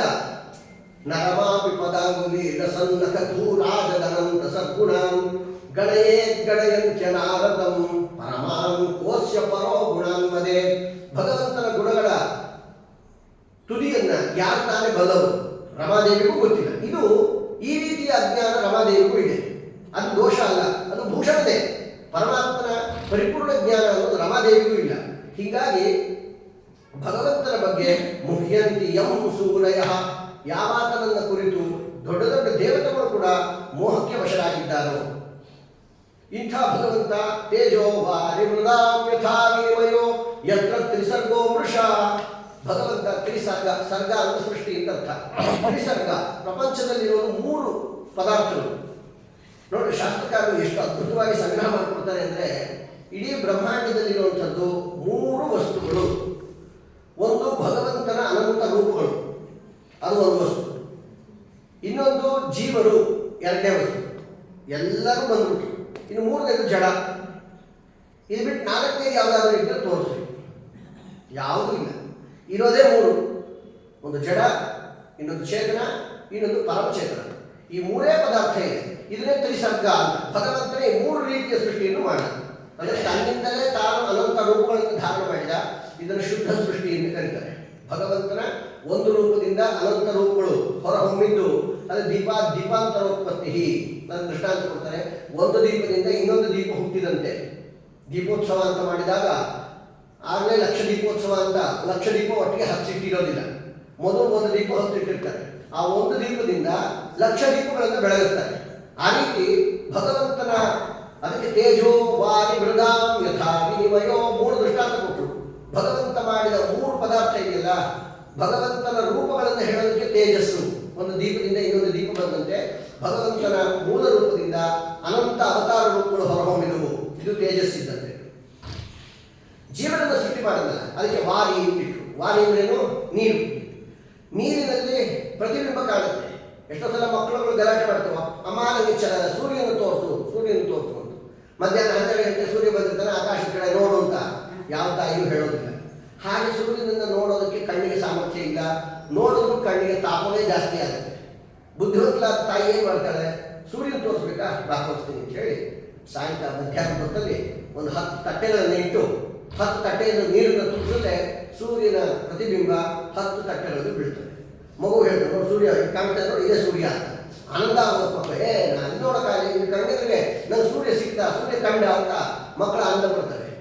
ಅಮ್ಮ ನನಗೆ ಸೂರ್ಯನನ್ನು ಹುಟ್ಟಿಸಿ ತೋರಿಸೋದು ಅಂತ ಮಗು ಅಂದ್ಕೊಳ್ಳುತ್ತೆ. ಸೂರ್ಯನನ್ನ ಹುಟ್ಟಿಸ್ಬಿಟ್ಲು, ಸೂರ್ಯನನ್ನು ಸೃಷ್ಟಿ ಮಾಡಿದ್ಲು ಅಮ್ಮ ಅಂತ. ಅಮ್ಮ ಸೂರ್ಯನನ್ನು ಸೃಷ್ಟಿ ಮಾಡಿಲ್ಲ, ಸೂರ್ಯನನ್ನು ಸೃಷ್ಟಿ ಮಾಡಲಿಲ್ಲ. ಇದ್ದ ಸೂರ್ಯನನ್ನ ತೋರಿಸೋದಕ್ಕೆ ಒಂದು ವಸ್ತುವನ್ನು ಇಟ್ಲು. ತಟ್ಟೆ ನೀರನ್ನು ವ್ಯವಸ್ಥೆ ಮಾಡಿದ್ದಕ್ಕೆ ಸೂರ್ಯನ ಪ್ರತಿಬಿಂಬ ಬಿತ್ತು. ಹಾಗೆ ಭಗವಂತ ಬಿಂಬೋಸ್ಮಿ ಪ್ರತಿಬಿಂಬೋಸ್ಮಿ, ಸಕಲ ಜಗತ್ತಿಗೆ ಭಗವಂತ ಬಿಂಬನಾಗಿದ್ದಾನೆ. ನಾವೆಲ್ಲರೂ ಅವನ ಪ್ರತಿಬಿಂಬರಾಗಿದ್ದೀವಿ. ಇಂಥ ಪ್ರತಿಬಿಂಬಗಳನ್ನು ತೋರಿಸುವಂತಹ ತಟ್ಟೆ ಇದ್ದಂತೆ ಈ ಭೌತಿಕ ಶರೀರಗಳನ್ನು ಭಗವಂತ ಕೊಟ್ಟ. ಜೀವವನ್ನು ಸೃಷ್ಟಿ ಮಾಡೋದು ಅಂತಂದ್ರೆ ಜೀವಕ್ಕೆ ಭೌತಿಕ ಶರೀರದ ಸಂಯೋಗ ಮಾಡಿಸೋದು ಅರ್ಥ. ಈ ಎಲ್ಲ ಜೀವರು ಭಗವಂತನಂತೆ ಅನಾದಿ ನಿತ್ಯ. ಜೀವಕ್ಕೆ ಸಾವಿಲ್ಲ, ಹುಟ್ಟು ಇಲ್ಲ. ಮತ್ತೆ ಜೀವರು ಹುಟ್ಟಿದರು ಅನ್ನೋ ಮಾತು ಬರುತ್ತಲ್ಲ ಅಂತಂದ್ರೆ ಜೀವಕ್ಕೆ ಭೌತಿಕ ಶರೀರದ ಸಂಯೋಗವನ್ನೇ ಹುಟ್ಟು ಅಂತ ಕರೆಯೋದು, ಭೌತಿಕ ಶರೀರದ ವಿಯೋಗವನ್ನೇ ಸಾವು ಅಂತ ಕರೆಯೋದು. ವಸ್ತುತಸ್ತು ಜೀವ ಸಾಯೋದಿಲ್ಲ, ಅವಿನಾಶಿ ತದ್ವಿಧಿ. ಭಗವಂತ ಹೇಳಿದ್ದಾನೆ, ಜೀವಕ್ಕೆ ನಾಶವೇ ಇಲ್ಲ. ಈ ದೇಹ ಬಿಟ್ಟು ಬೇರೆ ದೇಹಕ್ಕೆ ಹೋಗುತ್ತೆ ಹೊರತು ಜೀವನ ನಾಶ ಅಂತ ಒಂದಿಲ್ಲ. ಹಾಗಾಗಿ ಭಗವಂತ ಜೀವನವನ್ನು ಸೃಷ್ಟಿ ಮಾಡಿದ್ದನ್ನ ಭಾಗವತ ಯಾವ ರೀತಿ ತಿಳಿಸ್ತು? ವಾರಿ ಅನ್ನೋ ಶಬ್ದದಿಂದ. ಇನ್ನು ಮೃತ್ ಅಂತ ತಿಳಿಸ್ತು. ಮೂರನೇದು ಜಡ ಪದಾರ್ಥ. ಜಡ ಪದಾರ್ಥದ ಸೃಷ್ಟಿಯನ್ನು ತೋರಿಸೋದಕ್ಕೆ ಮೃತ್ ಅಂತಂದ್ರೆ ಏನು? ಮಣ್ಣು. ಮಣ್ಣಿನಿಂದ ಅನೇಕ ವಿಧವಾದಂತಹ ಮಡಿಕೆ ಕುಡಿಕೆಗಳನ್ನು ಕುಂಬಾರ ಮಾಡ್ತಾರೆ. ಆ ರೀತಿ ಆ ಮಣ್ಣಿನಿಂದ ಬೇರೆ ಬೇರೆ ಬೇರೆ ಬೇರೆ ಪದಾರ್ಥಗಳು, ಅಂದರೆ ಜಡ ಪದಾರ್ಥಕ್ಕೆ ಸ್ವರೂಪವೇ ಇರಲಿಲ್ಲ, ಹೊಸದಾಗಿ ಸ್ವರೂಪವನ್ನು ತಂದುಕೊಟ್ಟ. ಮಡಿಕೆ ಅನ್ನೋ ಸ್ವರೂಪ ಇರಲಿಲ್ಲ, ಆ ಮಣ್ಣನ್ನೇ ಹದ ಮಾಡಿ ಭವ್ಯ ರೀತಿಯಿಂದ ಒಂದು ಮಡಿಕೆ ಆಕಾರದಲ್ಲಿ ತಂದ. ಸ್ವರೂಪವನ್ನೇ ಕೊಟ್ಟ ಕುಂಬಾರ. ಮಡಿಕೆ ಎಂಬ ಸ್ವರೂಪ ಅಥವಾ ಒಂದು ಬೊಂಬೆಯ ಸ್ವರೂಪ, ಆ ಬೊಂಬೆ ಸ್ವರೂಪವನ್ನೇ ಕೊಟ್ಟ. ಆದರೆ ಜೀವನಿಗೆ ಹಾಗಿಲ್ಲ, ಸ್ವರೂಪ ಮೊದಲಿಂದ ಇದ್ದೇ ಇತ್ತು. ಇದ್ದ ಸ್ವರೂಪಕ್ಕೆ ಭೌತಿಕ ಶರೀರದ ಸಂಯೋಗ ಮಾತ್ರ. ಅದಕ್ಕೆ ಸೂರ್ಯನನ್ನು ತೋರಿಸೋದು ಅಂತಂದ್ರೆ ಸೂರ್ಯನೇ ಹಿಡ್ಕೊಂಬಂದು ತೋರಿಸಲಿಲ್ಲ, ತಟ್ಟೆ ನೀರಿನ ವ್ಯವಸ್ಥೆ ಮಾಡಿದ ಕೂಡಲೇ ಸೂರ್ಯ ಕಂಡ ಮಗುವಿಗೆ. ಹಾಗೆ ಭೌತಿಕ ಶರೀರದ ಮೂಲಕವಾಗಿ ಜೀವ ಜಗತ್ತಿಗೆ ಬಂದ. ಅದೇ ಜೀವನ ಸೃಷ್ಟಿ ಅಂದ್ರೆ. ಆದರೆ ಜಡ ಪದಾರ್ಥಕ್ಕೆ ಮಾತ್ರ ಇಲ್ಲದೇ ಹೊಸ ಸ್ವರೂಪವನ್ನೇ ಕೊಟ್ಟ. ಹೀಗೆ ತೇಜೋ ವಾರಿ ಯಥಾ ವಿನಿಮಯ ಯತ್ರ ತ್ರಿಸರ್ಗೋ ಮೃಷ, ಈ 3 ರೀತಿಯ ಸೃಷ್ಟಿಯು ಕೂಡ ಭಗವಂತನ ವಿಷಯದಲ್ಲಿ ಮೃಷ ಅಂದ್ರೆ ವ್ಯರ್ಥ ಅಂತ ಅರ್ಥ. ಮಿಥ್ಯಾ ಅಂತ ಕೆಲವರು ವ್ಯಾಖ್ಯಾನ ಮಾಡಿದ್ದಾರೆ, ಅವೆಲ್ಲ ಮಹಾ ತಪ್ಪಾದಂತಹ ಅರ್ಥ. ಮಿಥ್ಯಾ ಅಲ್ಲ ಅದು. ಸಾಕಷ್ಟು ಅವರ ಬಗ್ಗೆ ವ್ಯಾಖ್ಯಾನಕಾರರು ನಿರ್ಣಯ ಮಾಡಿಬಿಟ್ಟಿದ್ದಾರೆ. ಇದು ಮಿಥ್ಯಾ. ಮೃಷ ಅನ್ನೋ ಶಬ್ದಕ್ಕೆ ಸಾಮಾನ್ಯವಾಗಿ ಕೋಶಗಳಲ್ಲಿ, ಡಿಕ್ಷನರಿಗಳಲ್ಲಿ ಮೃಷ ಅಂತಂದ್ರೆ ಮಿಥ್ಯಾ ಅನ್ನೋ ಅರ್ಥವೂ ಇದೆ, ಇಲ್ಲ ಅಂತಲ್ಲ. ಆದರೆ ಮೃಷ ಅನ್ನೋ ಶಬ್ದಕ್ಕೆ ಒಂದು ಶಬ್ದಕ್ಕೆ ಒಂದೇ ಅರ್ಥ ತಗೋಬಾರದು, ಅದಕ್ಕೆ ಬೇರೆ ಬೇರೆ ಅರ್ಥಗಳು ಇರ್ತವೆ. ಉಚಿತವಾದ ಅರ್ಥವನ್ನು ಗ್ರಹಿಸಬೇಕು. ಹಾಗಾಗಿ ಮೃಷ ಅಂತಂದ್ರೆ ವ್ಯರ್ಥ ಅನ್ನೋ ಅರ್ಥ. ಅದಕ್ಕೆ ದಶಮಸ್ಕಂದದಲ್ಲಿ ಭಾಗವತದ ಒಂದು ಶ್ಲೋಕವನ್ನೇ ಉಲ್ಲೇಖ ಮಾಡ್ತಾರೆ ವ್ಯಾಖ್ಯಾನಕಾರ. ಪರಮಾತ್ಮ ಮೃಷಾಶ್ರುವನ್ನು ಸುರಿಸಿದ ಅಂತ ಶಬ್ದ ಬರುತ್ತೆ. ಮೃಷಾಶ್ರು ಅಂದ್ರೆ ಕಣ್ಣೀರನ್ನು ಸುರಿಸೋದು ಕೃಷ್ಣ. ಅವನು ಬಹಳ ಅಂಜಿಕೆ ಆಯಿತು, ಕೃಷ್ಣನನ್ನು ಹೊಡಿತೀನಿ ಅಂತ ಯಶೋದೆ ಕೋಲ್ ತಗೊಂಡ್ಬಂದು ಸಿಟ್ಟು ಮಾಡ್ಕೊಂಡು, ಇಷ್ಟು ಚೇಷ್ಟೆ ಮಾಡ್ತೀವಿ, ಎಲ್ಲರೂ ಒಂದು ಗದ್ದ ಮಾಡ್ತಿದ್ವಿ, ನೀನು ಚೇಷ್ಟೆ ತಿಳಿಯೋಕ್ಕಾಗ್ತಾ ಇಲ್ಲ ಅಂತ ಹೇಳಿ ಆ ಭಗವಂತನನ್ನ ನರಸಿಂಹನಿಗೆ ಗುಮ್ಮನ ಅಂಜಿಕೆ ಬೇರೆ ತೋರಿಸ್ತಾಳೆ. ಹೊಡೆಬಿಡ್ತೀನಿ ನೋಡು ಅಂತ. ಕೃಷ್ಣ ಅಳ್ತಾ ಇದ್ದಾನೆ, ಅಮ್ಮ ಹೊಡಿಬೇಡ ಅಂತ ಹೇಳಿ ಬಿಡು ಬಿಡು ಬಿಡು ಬಿಡು ಕಣ್ಣಲ್ಲಿ ನೀರು ಸುರಿಸ್ಬಿಡುತ್ತೆ. ಅದನ್ನು ಭಾಗವತ ಹೇಳುತ್ತೆ, ಮೃಷಾಶ್ರು ಗದಿತಂ. ಕಣ್ಣಲ್ಲಿ ನೀರು ಸುರಿಸ್ತಾ ಕೃಷ್ಣ ಕೆಲವು ಮಾತುಗಳನ್ನು ಆಡ್ದ. ಅಮ್ಮ ನಾನು ತಪ್ಪು ಮಾಡಿಲ್ಲ, ನಾ ಹಾಲು ಮೊಸರು ಕದ್ದಿಲ್ಲ ಅಂತ ಹೀಗೆಲ್ಲ ಮಾತಾಡ್ದ. ಅಂತೂ ಅಲ್ಲಿ ಮೃಷಾಶ್ರು ಅಂತಂತಾರೆ. ಆದರೆ ಮಿಥ್ಯಾಭೂತವಾದ ಕಣ್ಣೀರು ಅಂತ ಅರ್ಥ ಅಲ್ಲ. ಅದೇನು ಮಿಥ್ಯಾಭೂತ ಆಗುತ್ತೆ? ಕಣ್ಣಲ್ಲಿ ನೀರು ಸುರಿದಿದ್ದು ನಿಜ, ಅಂದರೆ ವ್ಯರ್ಥವಾದ ಕಣ್ಣೀರು ಅಂತ ಅರ್ಥ. ವ್ಯರ್ಥವಾದದ್ದು ಅನ್ನೋ ಶಬ್ದಕ್ಕೆ ಏನರ್ಥ? ಬೇರೆ ಎಲ್ಲರಿಗೂ ದುಃಖ ಆಗಿದ್ದರಿಂದ ಕಣ್ಣೀರು ಬರುತ್ತೆ, ನಮ್ಮ ಸ್ವಾಮಿ ದುಃಖ ಏನೂ ಇಲ್ಲ, ದುಃಖ ಪಟ್ಟವರಂತೆ ತೋರಿಸೋದಕ್ಕೋಸ್ಕರ ಒಂದು ಕಣ್ಣೀರನ್ನ ಸೃಷ್ಟಿ ಮಾಡಿದ್ರೆ ಹೊರತು ಅದು ಮಿಥ್ಯಾಭೂತವಾದದ್ದಲ್ಲ. ಮಿಥ್ಯಾ ಅಂತಂದ್ರೆ ಸುಳ್ಳು ಅಂತ ಅರ್ಥ. ಜಾದುಗಾರ ಮಾಡ್ತಾರೆ ನೋಡ್ರಿ, ಜಾದು ಮಾಡುವವರು ಐಂದ್ರಜಾಲಿಕ ವಿದ್ಯೆಯನ್ನು ಕಲಿತವರು ಏನೇನೋ ಸೃಷ್ಟಿ ಮಾಡಿದಂತೆ ತೋರಿಸ್ತಾರೆ. ವಸ್ತು ಇರೋದೇ ಇಲ್ಲ ಅಲ್ಲಿ, ಅದು ಸೃಷ್ಟಿ ಮಾಡಿದಂತೆ ಅಲ್ಲಿ ಕಾಣುತ್ತೆ. ಎಲ್ಲರಿಗೂ ಗೊತ್ತು ಹಾಗೆಲ್ಲ ಮಾಡೋಕ್ಕೆ ಸಾಧ್ಯ ಇಲ್ಲ ಅಂತ. ಆದ್ರಿಂದಲೇ ಪರಮಾತ್ಮನ ಈ ಸೃಷ್ಟಿ ಯತ್ರ ತ್ರಿಸರ್ಗೋ ವೃಷ, 3 ರೀತಿಯಾದಂಥ ಈ ಸೃಷ್ಟಿಯು ಭಗವಂತನ ವಿಷಯದಲ್ಲಿ ಅದು ವ್ಯರ್ಥವಾಗಿದೆ. ಅಂದರೆ ದೇವರು ತನಗೋಸ್ಕರ ಏನನ್ನೂ ಮಾಡಲಿಲ್ಲ. ಎಷ್ಟೋ ಜನಗಳಿಗೆ ಒಂದು ಭ್ರಮೆ, ದೇವರು ಇಷ್ಟೆಲ್ಲ ರೂಪಗಳಿಂದ ಸನ್ನಿಹಿತನಾಗಿದ್ದಾನೆ, ನಾವು ಮಾಡೋ ಪೂಜೆ ಸ್ವೀಕಾರ ಮಾಡಿ ಆನಂದ ಪಡ್ತಾನೆ. ನೀವು ಮಾಡೋ ಪೂಜೆಗೆ ಏನಪ್ಪ ದೇವರ ಆನಂದ ಆಗಬೇಕು? ಎಷ್ಟು ಜನ ವೈಭವ ಅಂತಂದ್ರೆ ಕೆಲವರು ಕರ್ಕೊಂಡು ಹೋಗ್ತಾರೆ, ನೋಡಿ ಆಚಾರ್ಯ ಮಠ ನೋಡ್ರಿ ರಾಯರು ಹೆಂಗಿದ್ರು ಗೊತ್ತೇನು, ದರಿದ್ರ ರಾಯರು ಏನು ಗೊತ್ತಿರಲಿಲ್ಲ. ನಾವೆಲ್ಲ ಈಗ ಸೇರ್ಕೊಂಡು ಹೆಂಗೆ ರಾಯರು ಬೆಳೆಸಿದ್ರೆ ಏನು ಮಾತಾಡ್ತೀರೋ? ರಾಯರಿಂದ ನೀವು ಬೆಳೆದಿರೋ, ನೀವೆಲ್ಲ ಸೇರಿ ರಾಯನೇ ಬೆಳೆಸ್ಬಿಟ್ಟಿದ್ದೀರೋ. ಎಂದು ಇಂಥ ಮಾತಾಡಬಾರ್ದು. ನಾವೆಲ್ಲ ಸೇರಿ ರಾಯರನ್ನ ಸಿಕ್ಕಾಪಟ್ಟೆ ಬೆಳೆಸ್ಬಿಟ್ಟಿದ್ದೀವಿ. ಈಗ ನಮ್ಮ ಮಠದ ಅಕೌಂಟಲ್ಲಿ ಕೋಟಿಗಟ್ಟಲೆ ಡೆಪಾಸಿಟ್ ಇದೆ ಅಂತ. ರಾಯರನ್ನ ಬೆಳೆಸಿದ್ದಲ್ಲ, ನೀವು ಮಾಡೋ ಪಂಚಾಮೃತ ಅಭಿಷೇಕಕ್ಕೆ ರಾಯರು ಬಂದು ಕೂತಿರೋದಿಲ್ಲ. ರಾಯರು ಅವರ ಆನಂದದಲ್ಲಿ ಬೇರೆಯೇ ಇರ್ತಾರೆ. ಅವರನ್ನ ಪ್ರೀತಿಪಡಿಸೋದಕ್ಕೆ ನಮ್ಮ ಭಕ್ತಿಯನ್ನು ತೋರಿಸುವ ಒಂದು ಸಾಧನವೇ ಹೊರತು ನಮ್ಮಿಂದ ರಾಯರಿಗೆ ಏನೂ ಇಲ್ಲ. ರಾಯರಿಂದ ನಮಗೆ ಎಲ್ಲವೂ ಇದೆ. ಆದ್ದರಿಂದ ದೇವರು ಅದೇ ರೀತಿ ದಶಾವತಾರಗಳನ್ನು ಸ್ವೀಕಾರ ಮಾಡಿ ನಮ್ಮಿಂದ ಪೂಜೆ ಸ್ವೀಕಾರ ಮಾಡಿ ಆನಂದ ಪಡುವಂತಹ ಸ್ಥಿತಿ ಭಗವಂತನಿಗೆ ಏನೂ ಇಲ್ಲ. ರಮಾದೇವಿಯಿಂದಲೂ ಏನನ್ನೂ ಬಯಸದೇ ಇದ್ದ ಭಗವಂತ ನಮ್ಮ ಪೂಜೆ ಪುರಸ್ಕಾರಗಳಿಂದ ಪ್ರಾಕೃತ ಪದಾರ್ಥದ ನೈವೇದ್ಯದಿಂದ ಅವನಿಗೇನಾಗಬೇಕಾಗಿದೆ. ಅದರಿಂದ ಯತ್ರ ತ್ರಿಸರ್ಗೋ ವೃಷ, 3 ರೀತಿಯ ಈ ಸೃಷ್ಟಿಯು, ಅಂದರೆ ಭಗವಂತ ಅನಂತ ರೂಪಗಳನ್ನು ಯಾಕೆ ತಗೊಂಡ ಅಂದ್ರೆ ತಾನೇ ತನ್ನ ರೂಪಗಳನ್ನು ನೋಡಿ ಆನಂದ ಪಡೋದಕ್ಕಲ್ಲ, ಅದು ನಮ್ಮ ಉದ್ಧಾರಕ್ಕೋಸ್ಕರ. ಉಪಾಸನಾರ್ಥಂ ಭಕ್ತಾನ, ಭಕ್ತರ ಉಪಾಸನೆಗೆ ಅನೇಕ ರೂಪಗಳನ್ನ ಭಗವಂತ ಧಾರಣ ಮಾಡಿದ. ಮತ್ತು ನಮ್ಮ ಸಾಧನೆಗೋಸ್ಕರ ನಮಗೆ ಇಂಥ ಶರೀರದ ಸಂಯೋಗ ಮಾಡಿಸಿದ. ಮತ್ತೆ ಮನೆ ಮಠ ಇದೆಲ್ಲ ಕಟ್ಕೋಬೇಕಾದ್ರೆ ಜಡ ಪದಾರ್ಥ ಬೇಕು, ಜಡ ಪದಾರ್ಥವನ್ನ ನಮಗೋಸ್ಕರ ಸೃಷ್ಟಿ ಮಾಡಿದ. ಆದ್ದರಿಂದ ಯತ್ರ ಅಂತಂದ್ರು, ಯತ್ರ ತ್ರಿಸರ್ಗೋ ವೃಷ, ಭಗವಂತನ ವಿಷಯದಲ್ಲಿ ಇದು ವ್ಯರ್ಥ ಆಗಿದೆ ಅಂತಂದು ಮಾತ್ರಕ್ಕೆ ನಮಗೂ ಇದು ವ್ಯರ್ಥ ಅಂತಂದಬಾರ್ದು. ಅದಕ್ಕೆ ಏನು ಅರ್ಥ ಮಾಡ್ಬೇಕು? ಯತ್ರ ಅಂತಂದ್ರೆ ಭಗವಂತ ಅಂತ ಅರ್ಥ ಇಟ್ಕೊಂಡ್ರೆ ಪರಮಾತ್ಮನ ವಿಷಯದಲ್ಲಿ ಈ 3 ರೀತಿಯ ಸೃಷ್ಟಿಯು ವ್ಯರ್ಥ. ಯತ್ರ ಅನ್ನೋ ಶಬ್ದಕ್ಕೆ ಜೀವನ ಅಂತ ಅರ್ಥ ಇಟ್ಕೊಂಡ್ರೆ, ಯತ್ರ ಅಂದ್ರೆ ಜೀವನಿಗೆ, ತ್ರಿಸರ್ಗ ಅಮೃಷ ಅಂತ, ಅಲ್ಲಿ ಯತ್ರ ತ್ರಿಸರ್ಗೋ ಅಮೃಷ ಅಂತ ಬಂದಿರ್ತಾರಲ್ಲ, ಅಲ್ಲಿ ಮಧ್ಯ ಒಂದು ಎಸ್ ಅಂತ ಒಂದು ಅಕ್ಷರ ಇರುತ್ತೆ. ಎಸ್ ಅಂತ ಅವಗ್ರಹ ಅಂತ ಕರೀತಾರೆ. ಎಸ್ ಅಲ್ಬಾರ್ದು, ಇಂಗ್ಲಿಷ್ ಎಸ್ ಅಲ್ಲ, ಅದು ಎಸ್ ಥರ ಕಾಣುತ್ತೆ. ನಿಮಗೆ ಕಲ್ಪನೆ ಬರಲಿ ಅಂತ ಹೇಳೋದು, ಪುಸ್ತಕಗಳಲ್ಲಿ ಹಾಕಿ ಪ್ರಿಂಟ್ ಮಾಡಿರ್ತಾರೆ. ಎಲ್ಲಿ ಆ ರೀತಿಯ ಒಂದು ಸಿಂಬಲ್ ಇರುತ್ತೆ ಅಲ್ಲಿ ಆ ಅನ್ನೋ ಅಕ್ಷರ ಇದೆ ಅಂತ ಅರ್ಥ. ಹಾಗಂತ ಅಕಾರಕ್ಕೆ ಅಲ್ಲಿ ಪ್ರಿಂಟ್ ಮಾಡಬಾರ್ದು. ಯತ್ರ ತ್ರಿಸರ್ಗೋ ಅಮೃಷ ಅಂತ ಮಾಡಬಾರ್ದು. ಶ್ಲೋಕಕ್ಕೆ ಇಷ್ಟೇ ಅಕ್ಷರಗಳು ಬರಬೇಕು ಅಂತಿದೆ, ಹಾಗಾಗಿ ಅಲ್ಲಿ ಅಕಾರ ಲುಪ್ತವಾಗಿದೆ, ಅದನ್ನು ಇದೇ ಅಂತ ತೋರಿಸ್ಕೊಡುವಂಥದ್ದು ಅವಗ್ರಹ ಚಿಹ್ನೆ. ಅಲ್ಲಿ ಯತ್ರ ತ್ರಿಸರ್ಗೋ ಮೃಷ ಅಂತ ಎಸ್ ಅಂತ ನೀವು ಹಾಕೊಂಡಿದ್ರೆ ಅಮೃಷ ಅಂತ ಆಗುತ್ತೆ. ಅಂದ್ರೆ ಜೀವನ ವಿಷಯದಲ್ಲಿ ಈ 3 ರೀತಿಯ ಸೃಷ್ಟಿ ವ್ಯರ್ಥವಾಗಿಲ್ಲ, ಅತ್ಯಂತ ಸಾರ್ಥಕ ಅಂತ ಅರ್ಥ. ಹೇಗೆ ಒಂದೇ ವಸ್ತು ಒಬ್ಬರಿಗೆ ಉಪಯೋಗ ಇನ್ನೊಬ್ಬರಿಗೆ ಅನುಪಯುಕ್ತವಾಗುತ್ತೆ ಹೆಂಗಾಗುತ್ತೆ ಅಂದ್ರೆ, ಯಾಕಾಗಲ್ಲ? ಲೋಕದಲ್ಲಿ ಕಂಡಿಲ್ವಾ? ಯಾರು ಒಬ್ರು ಉಪಕಾರ ಅಂತ ಮಾಡ್ತಾರೆ, ಉಪಕಾರ ಮಾಡೋರಿಗೆ ನಿಮಗೇನು ಉಪಯೋಗ ಅದರಿಂದ ಅಂದ್ರೆ ಇನ್ನೊಬ್ರಿಗೆ ಲಾಭ ಆಗ್ತಾ ಇದ್ರೆ ನಮ್ಗೆ ಸಂತೋಷ. ಯಾರೋ ಪಕ್ಕದ ಮನೆ ಬಡ ಬ್ರಾಹ್ಮಣ ಮಗಳ ಮದುವೆ ಮಾಡ್ತಾ ಇದ್ದಾರೆ, ಮದ್ದಾಡ್ತಾ ಇದ್ದಾನೆ, ನಮ್ಮ ಹತ್ರ ಕೋಟಿಗಟ್ಟಲೆ ದುಡ್ಡಿದೆ, 1-2 ಲಕ್ಷ ರೂಪಾಯಿ ಕೊಟ್ಟು ಇಷ್ಟು ಉಪಯೋಗ ಮಾಡ್ಕೊಡ್ರಿ. ಏನ್ರಿ ಆ ಬಡ ಬ್ರಾಹ್ಮಣ ಹೋಗಿ 2 ಲಕ್ಷ ಕೊಟ್ಟಿರೋದ, ನಿಮಗೇನು ಲಾಭ ಅಂದ್ರೆ 8 ಲಕ್ಷ ವಾಪಸ್ ಬರುತ್ತೆ ಅಂತ ಕೊಟ್ಟಿರ್ತಾನೆ. ಏನೂ ಇಲ್ಲ, ನನಗೆ ಯಾವ ಲಾಭನೂ ಇಲ್ಲ. ಆ ಬ್ರಾಹ್ಮಣನಿಗೆ ಉಪಯೋಗ ಆಯ್ತು ಅಂದ್ರೆ ತಮ್ಮ ದುಡ್ಡು ಸಾರ್ಥಕ, ಪುಣ್ಯದ ಲಾಭ ಇದ್ದೇ ಇವರಿಗೆಲ್ಲ. ಅಂತೂ ಶ್ರೀಮಂತರು ಹೀಗೆ ಇನ್ನೊಬ್ಬರು ತನ್ನ ಉಪಯೋಗ ಇದೆ ಹೋದ್ರು ಇನ್ನೊಬ್ಬರ ಉಪಕಾರಕ್ಕೋಸ್ಕರ ಮಾಡೋದು ಕಂಡಿದೆಯೋ ಇಲ್ಲೋ. ಹಾಗಿದ್ದಂಗೆ ಪರಮಾತ್ಮನ ವಿಷಯದಲ್ಲಿ ವ್ಯರ್ಥವಾಗಿದ್ರು, ಜೀವನ ವಿಷಯದಲ್ಲಿ ಅತ್ಯಂತ ಸಾರ್ಥಕ ಆಗಿದೆ. ಯತ್ರ ತ್ರಿಸರ್ಗೋ ವೃಷ, ಇಂಥ ಭಗವಂತ ಧಾಮ್ನ ಶ್ರೇಯನ ಸದಾ ನಿರಸ್ತಕಂ. ಸ್ವೇನ ಧಾಮ್ನ, ಭಗವಂತ ಸ್ವಮಹಿಮೆಯಿಂದಲೇ ಬೆಳೆದಂಥವು, ಇನ್ನೊಬ್ಬರ ಸಹಕಾರದಿಂದ ಮೇಲೆ ಬಂದವರಲ್ಲ. ಸ್ವೇನ ಧಾಮ್ನ ಸ್ವೇನ ಸದಾ ನಿರಸ್ತ ಕುಹಕಂ. ಕುಹಕ ಕಪಟ ಅನ್ನೋದು ಭಗವಂತನಲ್ಲಿಲ್ಲ. ಕಪಟ ಯಾಕೆ ಮಾಡಬೇಕು? ಯಾರು ದುರ್ಬಲರೋ ಅಂಥವ್ರು ಕಪಟ ಮಾಡಿ ಜನಗಳನ್ನು ಮೋಸ ಮಾಡ್ತಾರೆ. ಭಗವಂತ ಸರ್ವಶಕ್ತ ಸರ್ವಜ್ಞ ಆದ್ದರಿಂದ ಅವರು ಕಪಟ ಮಾಡೋ ಪ್ರಸಂಗ ಇಲ್ಲ.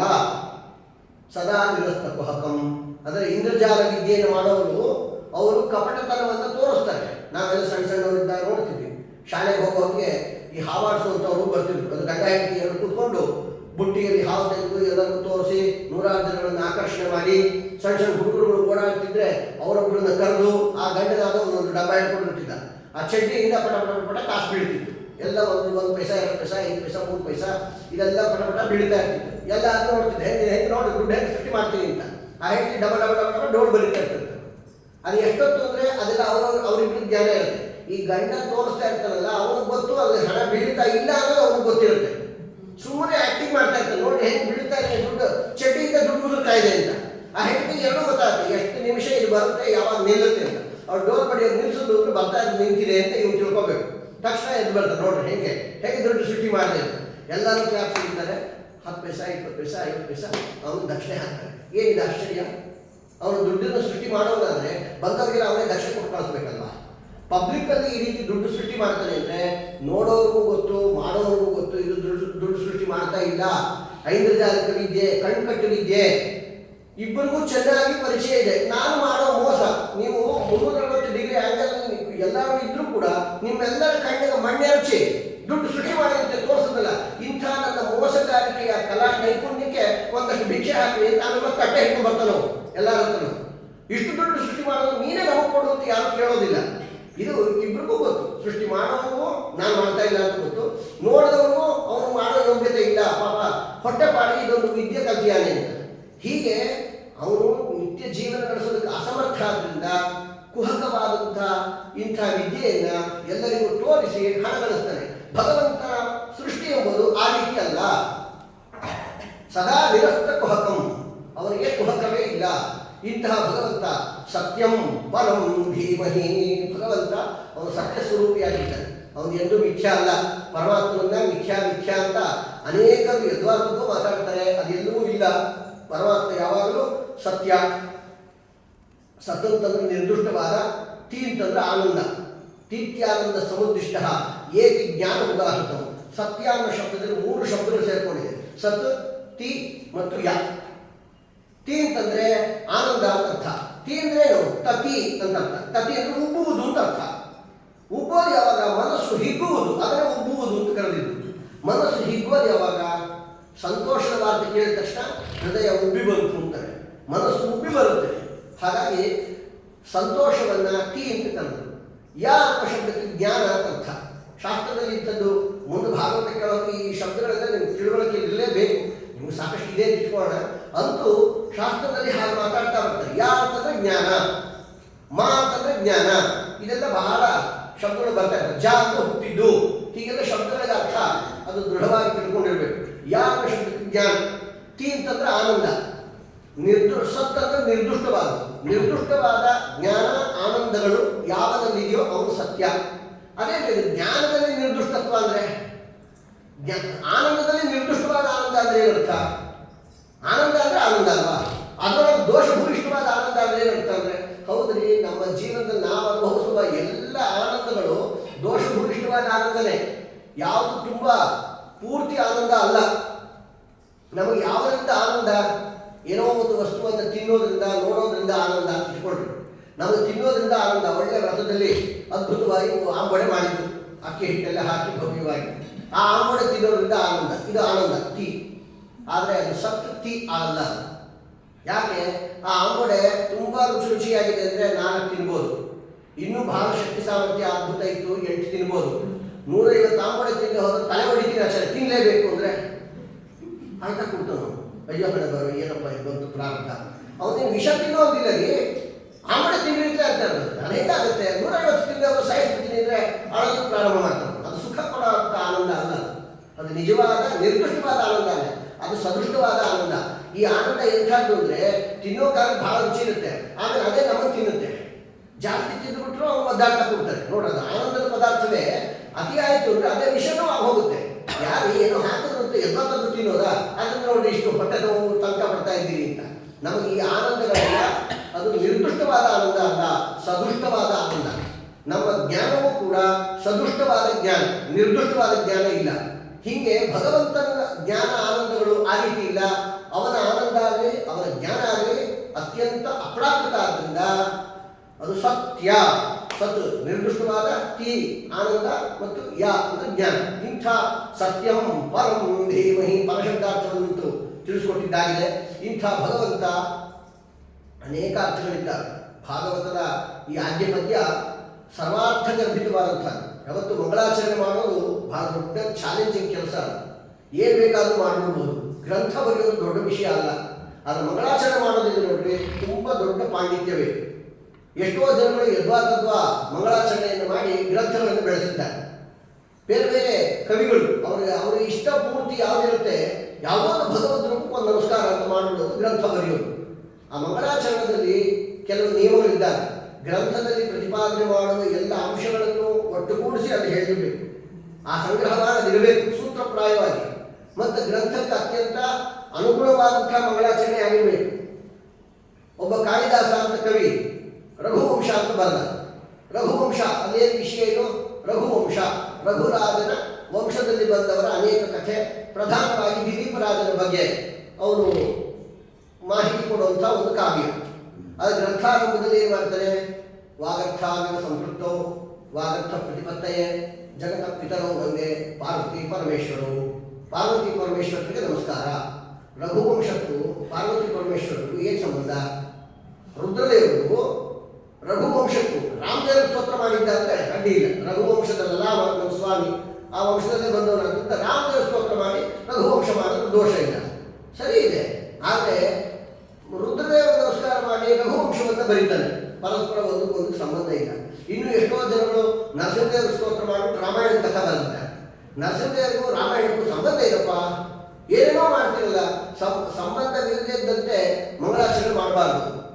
ಇದು ನಮ್ಮ ಪರಮ ಗುರುಗಳು ಜಾಲಿಹಾಳಾಚಾರ್ಯರು ಅಂತ ಅವ್ರ ಪ್ರವಚನದಲ್ಲಿ ಇದನ್ನು ಹೇಳ್ತಾ ಇದ್ದಾರೆ.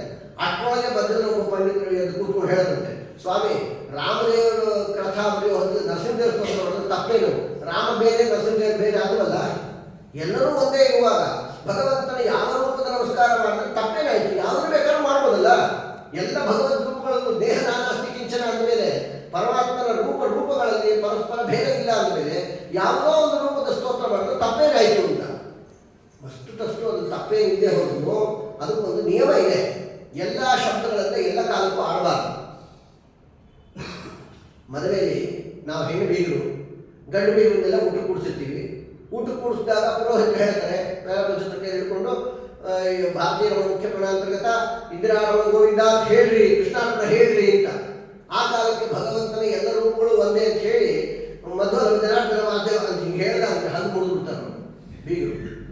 ಯಾವಾಗ ಯಾವ ಶಬ್ದ ಗೊತ್ತಾಗಲ್ಲ. ಮಧ್ವ ಜನಾರ್ದನ ಹೇಳೋದು ಶ್ರಾದ್ದದಲ್ಲಿ ಊಟ ಕೂಡಿಸೋದಕ್ಕೆ, ಮದುವೆ ಮನೆಯಲ್ಲಿ ಬೀಗರನ್ನು ಊಟ ಕೂಡಿಸೋದಕ್ಕೆ ಭಾರತೀಯ ಮುಖ್ಯ ಪ್ರಣಾಂತರ್ಗತ ಲಕ್ಷ್ಮೀನಾರಾಯಣ ಪ್ರೇರಣೆ ಲಕ್ಷ್ಮೀನಾರಾಯಣ ಪ್ರೀತ್ಯರ್ಥ ಅಂತ ಇಷ್ಟೇ ಹೇಳಬೇಕೆ ಹೊರತು ಅಲ್ಲಿ ಹೋಗಿ ಮಧ್ವ ಜನಾರ್ದನ ವಾದೇವ ಅಂತ ಮಾತಾಡಿದ್ರೆ ತುಂಬ ತಪ್ಪಾಗುತ್ತೆ.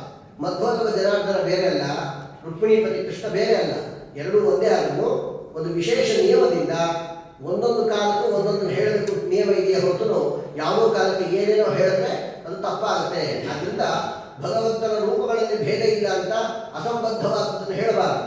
ಶ್ರೀಮತಿ ವೇದವ್ಯಾಸ ದೇವರು ಮಂಗಳಾಚರಣೆ ಮಾಡೋ ಹೊತ್ತಿಗೆ ಸಮಗ್ರ ಭಗವದ್ ವಿಷಯಗಳ ಅಷ್ಟನ್ನು ಈ ಒಂದೇ ಶ್ಲೋಕದಲ್ಲಿ ತುಂಬಿಸಿಟ್ಟು ಮಾತಾಡ್ತಾರೆ. ಹಾಗಾಗಿ ಸಮಗ್ರ ಕೃಷ್ಣ ಕಥಾ ಈ ಭಾಗವತದ ಆದ್ಯ ಪದ್ಯದಲ್ಲೇ ತುಂಬಿದೆ.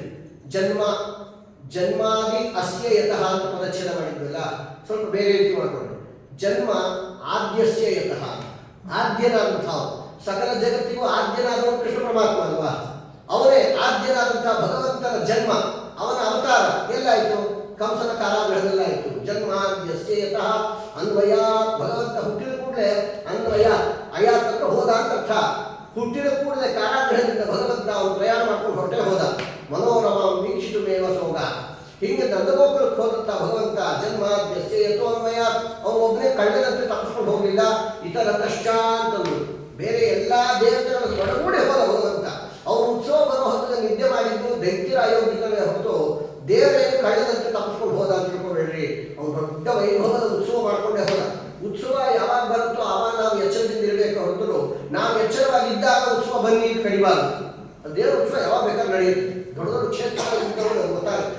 ತಿರುಪತಿಯಲ್ಲಿ, ಶ್ರೀರಂಗದಲ್ಲಿ ಅದು ಉತ್ಸವ ಇಂಥ ಟೈಮಿಗೆ ಬರಬೇಕು ಅಂತಿಲ್ಲ, ಅದು ಯಾವಾಗಲೂ ಒಂದು ಟೈಮಲ್ಲಿ ಬರುತ್ತೆ. ಆ ಉತ್ಸವ ಬರೋ ಹೊತ್ತಿಗೆ ನಾವು ಭಕ್ತರು ಜಾಗೃತರಾಗಿದ್ದು ಕಾಯಬೇಕು. ರಥೋತ್ಸವ ಏನು ಇಷ್ಟೊತ್ತಿಗೆಲ್ಲ ಬಂದು ನಾವು ಹೇಗೆ ಎದ್ದಿರೋದು ಅಂತೆಲ್ಲ ಕೇಳಬಾರ್ದು. ಶ್ರೀರಂಗದಲ್ಲಿ ನಡೆಯುತ್ತೆ ಉತ್ಸವ ರಾಪತ್ತು ಪದಪತ್ತು ಅಂತ ರಾತ್ರಿ ಉತ್ಸವಗಳು 10 ದಿವಸ. ಆ ರಾತ್ರಿ ಉತ್ಸವ 10 ದಿವಸ ಮತ್ತು ಹಗಲಿನ ಉತ್ಸವ 10 ದಿವಸ. ಈ ಎರಡು ನಡೆದ ಮೇಲೆ 21ನೇ ದಿವಸ ರಂಗನಾಥ ದೇವರ ಉತ್ಸವ ಬರುತ್ತೆ. ಮಧ್ಯರಾತ್ರಿ 2 ಗಂಟೆಗೆ ಬರುತ್ತೆ. ಆ ಉತ್ಸವ ಮಾತ್ರ ಅವನು ರಂಗರಾಜ ಅಲ್ವಾ, ಬಹಳ ದೊಡ್ಡ ರಾಜ.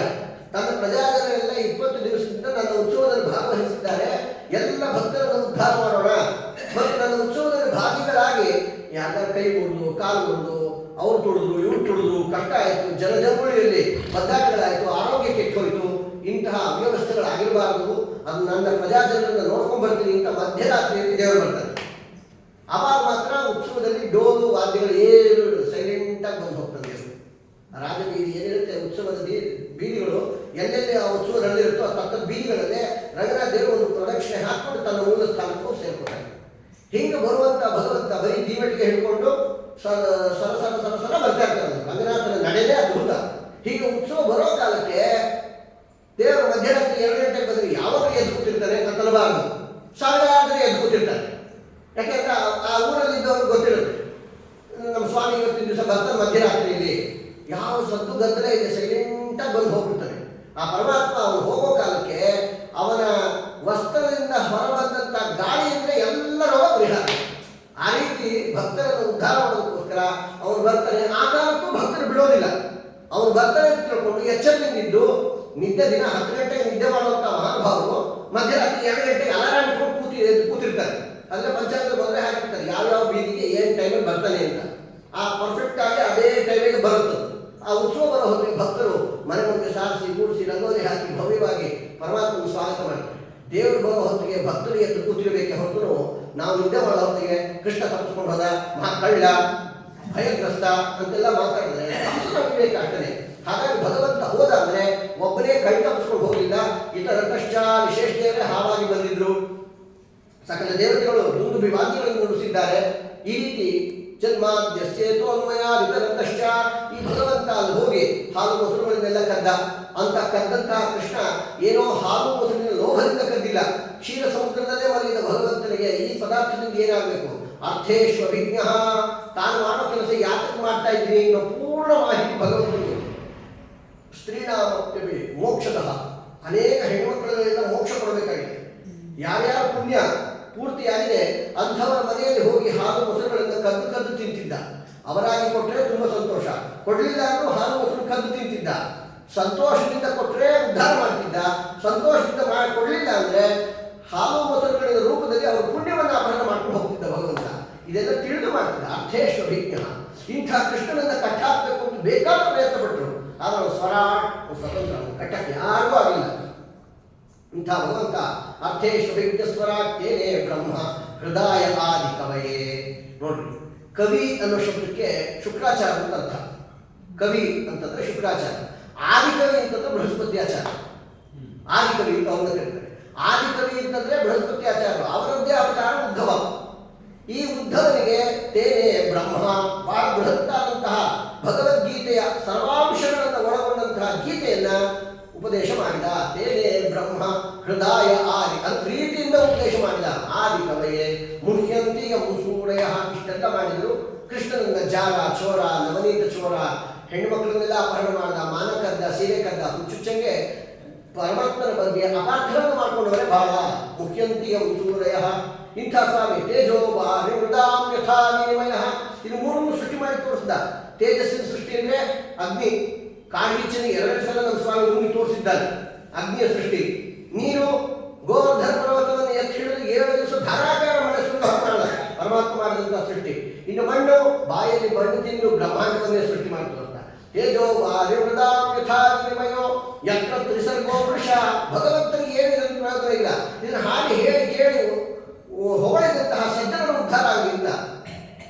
ದಾಮ್ನಾಸೇನ ಸದಾ ನಿರಸ್ತ ಕುಹಕಂ. ಭಗವಂತ ಸ್ವಮಹಿಮೆಯಿಂದ ಬೆಳೆದ. ಭಗವಂತನನ್ನು ಉತ್ತೇಜನ ಕೊಟ್ಟು ಯಾರೋ ಬಂದು ಬೆಳೆಸಿದ್ರು ಅಂತಿಲ್ಲ. ಅವನು ಸ್ವೇನಧಾಮನ ಸ್ವಮಹಿಮೆಯಿಂದ ಬೆಳೆದಂತಹ ಭಗವಂತ ಸದಾ ನಿರಸ್ತ ಕುಹಕಂ. ಅವರ ಯಾವುದೇ ಕಪಟ ವಂಚನೆ ಮೋಸಗಳಿಲ್ಲ. ಮತ್ತು ಲೋಕಕ್ಕೆ ವಂಚನಾ ರೂಪದಿಂದ ಇದ್ದಂತಹ ಕಂಸ ಜರಾಸಂಧಾನಗಳನ್ನ ನಿರಸ್ತ ನಾಶ ಮಾಡಿದ ಭಗವಂತ. ಧಾಮ್ನ ಸ್ವೇನ ಸದಾ ನಿರಸ್ತ ಕುಹಕಂ. ಇಂಥ ಭಗವಂತ ಅವನು ಸತ್ಯಂ ಪರಂ ಧೀಮಹಿ. ಅವನು ಸತ್ಯ. ಅವನು ಯಾಕೆ ಸತ್ಯ ಅಂತಂದ್ರು, ಅವನು ಹೆಂಡತಿ ಸತ್ಯ ಅಲ್ವಾ, ಸತ್ಯಭಾಮ ಗಂಡ, ನೀವು ಸತ್ಯ, ಸತ್ಯಾಳ ಗಂಡ, ನೀವು ಸತ್ಯ. ಸತ್ಯಂ ಪರಂ, ಪರಂ ಅಂದರೆ ಪೂರ್ಣ ಅರ್ಥ. ಭಗವಂತ ಗುಣಪರಿಪೂರ್ಣ. ಇಂಥ ಭಗವಂತ ಅಂಥವರನ್ನ ಧ್ಯಾನ ಮಾಡೋಣ ಎಂಬ ಕ್ರಮದಿಂದ ವಿಶಿಷ್ಟ ರೀತಿಯಿಂದ ಸ್ತೋತ್ರ ಮಾಡಿ ಇನ್ನೂ ಅನೇಕ ಅಭಿಪ್ರಾಯಗಳು ಅದರಲ್ಲಿ ಒಳಗೊಂಡಿದೆ. ಮುಂದಿನ ಪ್ರವಚನದಲ್ಲಿ ಸೇರಿದಾಗ ನೋಡೋಣ. ಭಗವಂತನ ಮಹಿಮೆ ಅನ್ನುವಂಥದ್ದು, ಭಾಗವತದ ವಿಷಯ ಅನ್ನುವಂಥದ್ದು ಬಹುವರ್ತ ಗರ್ಭಿತ. ನಾವು 1 ಸಲ 2 ಸಲ ಕೇಳಿ ಎಲ್ಲವನ್ನೂ ಮುಗಿಸ್ತೀವಿ ಅಂತಂದರೆ ಅದೊಂದು ಹಾಸ್ಯಾಸ್ಪದ. ಅಂತೂ ಬಹುವರ್ತ ಗರ್ಭಿತವಾದಂಥ ವಿಷಯವನ್ನು ಈ ಲೋಕದಲ್ಲಿ ಅನೇಕ ಸಜ್ಜನರು ಇದನ್ನು ತಿಳಿಸೋದಕ್ಕೆ ಅಂತ ಬಂದಿರ್ತಾರೆ. ಯಾವತ್ತು ದೊಡ್ಡವರು ಅವರು ಲೋಕದಲ್ಲಿ ಬಂದಿದ್ದಾರೆ ಅಂದರೆ ಈ ತತ್ವಾರ್ಥಗಳನ್ನು ಸಜ್ಜನ ಜಗತ್ತಿಗೆ ತಿಳಿಸ್ಕೊಟ್ಟು ಉದ್ಧಾರ ಮಾಡಬೇಕು ಅಂತ. ಮಹಾವಂಶ ಸಮುದ್ಭವ ಸುಜನಂ ವ್ಯಜನಂ ಮನ್ಯೇ ಕವಿಯೊಬ್ಬ ಹೇಳ್ತಾನೆ. ಸಜ್ಜನರನ್ನ ಏನಂತ ತಿಳ್ಕೊಂಡಿನಿ ನಾನು ಅಂದರೆ ಬೀಸಣಿಗೆ ಅಂತ ತಿಳ್ಕೊಂಡಿನಿ ಅಂತ. ಸಜ್ಜನರು ಬೀಸಣಿಗೆ ಇದ್ದಂತೆ. ಸುಜನಂ ವ್ಯಜನಂ ಮನ್ಯೇ ಮಹಾವಂಶ ಸಮುದ್ಭವಂ ಸ್ವಪರಿಭ್ರಮಣೇನ ಇವ ತಾಪಂ ಹರತಿ ದೇಹಿನಾಂ. ಈ ಬೀಸಣಿಗೆ ಇದೆಯಲ್ಲ, ಅದು ಯಾವುದನ್ನು ತಯಾರು ಮಾಡುತ್ತಾರೆ? ವಂಶವೃಕ್ಷದಿಂದ, ಬೊಂಬು ಅದರಿಂದ ತಯಾರು ಮಾಡುವಂಥದ್ದು ಬೀಸಣಿಗೆ. ಅದು ಮಹಾವಂಶ ಸಮುದ್ಭವಂ, ದೊಡ್ಡ ದೊಡ್ಡದಾದಂಥ ವಂಶವೃಕ್ಷದಿಂದ ಹುಟ್ಟಿದ್ದೇ ಬೀಸಣಿಗೆ. ಆ ಬೀಸಣಿಗೆ ಇದ್ದಂತೆ ಇವರು ಸಜ್ಜನರು ಕೂಡ ಅವ್ರನ್ನೇ ಯಾಕೆ ಬೀಸಣಿಗೆ ಹೋಲಿಸ್ತಿರ್ತದೆ? ಇವರು ಮಹಾವಂಶ ಸಮುದ್ಭವಂ. ಶ್ರೀಮದಾಚಾರ್ಯರ ಅದ್ಭುತ ವಂಶ ಅಂತ ಇದೆ, ಆ ವಂಶದಲ್ಲಿ ಪ್ರಾದುರ್ಭೂತರಾದಂಥವ್ರು. ಬೀಸಣಿಗೆ ಏನು ಮಾಡುತ್ತೆ? ಸ್ವಪರಿಭ್ರಮಣೇನೈವ, ತಾನು ಆ ಕಡೆ ಈ ಕಡೆ ಸಂಚಾರ ಮಾಡೋದ್ರ ಮೂಲಕ ತಾಪಂ ಹರತಿ ದೇಹಿನಾಂ, ಅವರಿಗಿರುವಂಥ ತಾಪವನ್ನೆಲ್ಲ ಪರಿಹಾರ ಮಾಡುತ್ತೆ. ಬೀಸಣಿಗೆ ಅದು ಆ ಕಡೆ ಈ ಕಡೆ ಈ ಕಡೆ ಆ ಕಡೆ ಹೋಗೋದ್ರ ಮೂಲಕ ಎಷ್ಟೇ ತಾಪ ಇದ್ರೂ ಬೀಸಣಿಗೆಯಿಂದ ಬೀಸ್ಕೊಂಡ್ರೆ ಎಲ್ಲ ಹೋಗ್ಬಿಡುತ್ತೆ. ಹಾಗೆಯೇ ಸಜ್ಜನರು ಕೂಡ ಮಹಾಜ್ಞಾನಿಗಳು ಭವ್ಯ ಪರಂಪರೆಯಲ್ಲಿ ಬಂದವರು ಸ್ವಪರಿಭ್ರಮಣೆಯಲ್ಲಿರುವ ತಾವು ಲೋಕದ ದೇಶದಲ್ಲಿ ಎಲ್ಲ ಕಡೆ ಸಂಚಾರ ಮಾಡೋದ್ರ ಮೂಲಕ ತಾಪಂ ಹರತಿ ದೇಹಿನಾಂ, ಜೀವರ ಸಾಂಸಾರಿಕ ತಾಪಗಳನ್ನೆಲ್ಲ ಪರಿಹಾರ ಮಾಡ್ತಾರೆ. ಅಥವಾ ಪಾಪಂ ಹರತಿ ದೇಹಿನಾಂ, ಅವರ ಎಲ್ಲ ರೀತಿಯ ಪಾಪಗಳನ್ನು ಪರಿಹಾರ ಮಾಡ್ತಾರೆ. ಇಂಥ ಮಹಾವಂಶ ಸಮುದ್ಭೂತರಾದಂಥವರು ಸುಮತೀಂದ್ರ ತೀರ್ಥ ಶ್ರೀಪಾದಗಳು ಇವತ್ತಿನ ವಿಶೇಷ ಆರಾಧ್ಯರು. ಅವರ ಬಗ್ಗೆ ಒಂಚೂರು ಹೇಳಬೇಕು ಅಂತಂದಿದ್ದರಿಂದ ಒಂದೆರಡು ಹೇಳುವ ಪ್ರಯತ್ನ. ಕಾಲದ ಅವಧಿ ಮೀರಿದೆ, ಆದರೂ ದೊಡ್ಡವರ ಆರಾಧನೆ ಆದ್ದರಿಂದ ಅವರ ಬಗ್ಗೆ ಒಂದೆರಡು ಅಂಶಗಳನ್ನು ಹೇಳೋದ್ರಿಂದ ವಾಕ್ಶುದ್ಧಿ, ಆ ದೃಷ್ಟಿಯಿಂದ ಹೇಳುವ ಪ್ರಯತ್ನ. ಸುಮತೀಂದ್ರ ತೀರ್ಥರು ಎಂಬುವಂಥವರು ಮುದ್ದು ವೆಂಕಟಕೃಷ್ಣಾಚಾರ್ಯರು ಅಂತ ಬಹಳ ಪ್ರಸಿದ್ಧವಾದ ವಿದ್ವಾಂಸರು. ಹೆಚ್ಚಿನ ಡೀಟೇಲ್ ಹೇಳೋದಿಲ್ಲ. ರಾಘವೇಂದ್ರ ಸ್ವಾಮಿಗಳು ಏನಿದ್ರು ಅವರು ಪೂರ್ವಾಶ್ರಮದಲ್ಲಿ ವೆಂಕಟನಾಥಾಚಾರ್ಯ ಎಲ್ರಿಗೂ ಗೊತ್ತಿದೆ. ಅವರ ಅಣ್ಣ ಒಬ್ಬರಿದ್ರು ಗುರುರಾಜಾಚಾರ್ಯರು ಅಂತ, ಅವರ ಹತ್ರನೇ ಇವರೆಲ್ಲ ಅಧ್ಯಯನಗಳನ್ನೆಲ್ಲ ಮಾಡಿದರು ಮತ್ತು ಅವರ ಭಾವದ ಹತ್ರನೂ ಓದಿದ್ರು. ಈ ಅವರ ಅಣ್ಣ ಗುರುರಾಜಾಚಾರ್ಯ ಅಂತಿದ್ರಲ್ಲ, ಅವರ ಮೊಮ್ಮಕ್ಕಳೇ ಸುಮತೀಂದ್ರ ತೀರ್ಥರಾಗಿದ್ದರು. ಆ ಗುರುರಾಜಾಚಾರ್ಯರಿಗೆ 5 ಜನ ಗಂಡು ಮಕ್ಕಳು. 5 ಗಂಡು ಮಕ್ಕಳಲ್ಲಿ 4 ಜನರು ಸ್ವಾಮಿಗಳಾದರು. ಎಲ್ಲ ಮಕ್ಕಳು 4 ಗಂಡು ಮಕ್ಕಳು, 5ನೇ ಹೆಣ್ಣು. 4 ಗಂಡು ಮಕ್ಕಳುಗಳು, ಒಬ್ಬರು ಯೋಗೇಂದ್ರ ತೀರ್ಥರು ಅಂತಾದ್ರು, ಒಬ್ಬರು ಸುಮತೀಂದ್ರ ತೀರ್ಥರು ಅಂತಾದ್ರು, ಇನ್ನೊಬ್ರು ಸೂರ್ಯೇಂದ್ರ ತೀರ್ಥರು ಅಂತಾದ್ರು. ಹೀಗೆ ಎಲ್ಲರೂ ಒಬ್ಬರಾದ್ರೂ ಒಬ್ಬರು ಅಣ್ಣ ಬಂದರೆ ಸ್ವಾಮಿಗಳಾಗಿ ಬಂದದ್ದು. ಇಂಥ ಸುಮತೀಂದ್ರ ತೀರ್ಥರು ಶ್ರೀರಂಗ ಕ್ಷೇತ್ರದಲ್ಲಿ ವಿರಾಜಮಾನರಾದಂಥ ನಮಗಂತೂ ಬಹಳ ವಿಶೇಷ ಸಂತೋಷ. ನಾನು ಬಹು ವರ್ಷಗಳಿಂದ ಶ್ರೀರಂಗದಲ್ಲೇ ವಾಸ ಮಾಡೋದ್ರಿಂದ ಸುಮತೀಂದ್ರ ದರ್ಶನ ಹರಿವಾಯುಗಳಿಂದ ಅನೇಕ ಸಲ ಆಗಿದೆ. ಬಹಳ ದೊಡ್ಡ ಜ್ಞಾನಿಗಳು, ಸುಮಾರು 350 ವರ್ಷದ ಪೂರ್ವದಲ್ಲಿ ಇದ್ದಂಥ ಅಪಾರ ಪಂಡಿತ ಪ್ರಕಾಂಡರು ಸುಮತೀಂದ್ರ ತೀರ್ಥರು. ಇಂಥವರು ವಿಶೇಷವಾಗಿ ಸಂಚಾರವನ್ನು ಮಾಡ್ತಾ ರಾಣಿ ಮಂಗಮ್ಮ ಅಂತ ಆ ಕಾಲದಲ್ಲಿ ಇದ್ದವರು ಬೇಕಾದಷ್ಟು ವಿದ್ವತ್ ಸಭೆಗಳನ್ನೆಲ್ಲ ಆಯೋಜನೆ ಮಾಡಿದ್ದಾರೆ.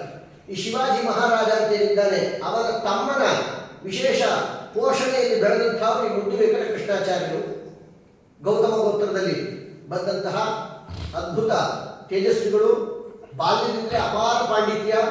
ಇಂಥ ಮಹಾಜ್ಞಾನಿಗಳ ಒಂದು ಸನ್ನಿಧಾನದಿಂದ ಎಲ್ಲರಿಗೂ ಭಾರಿ ಆನಂದ.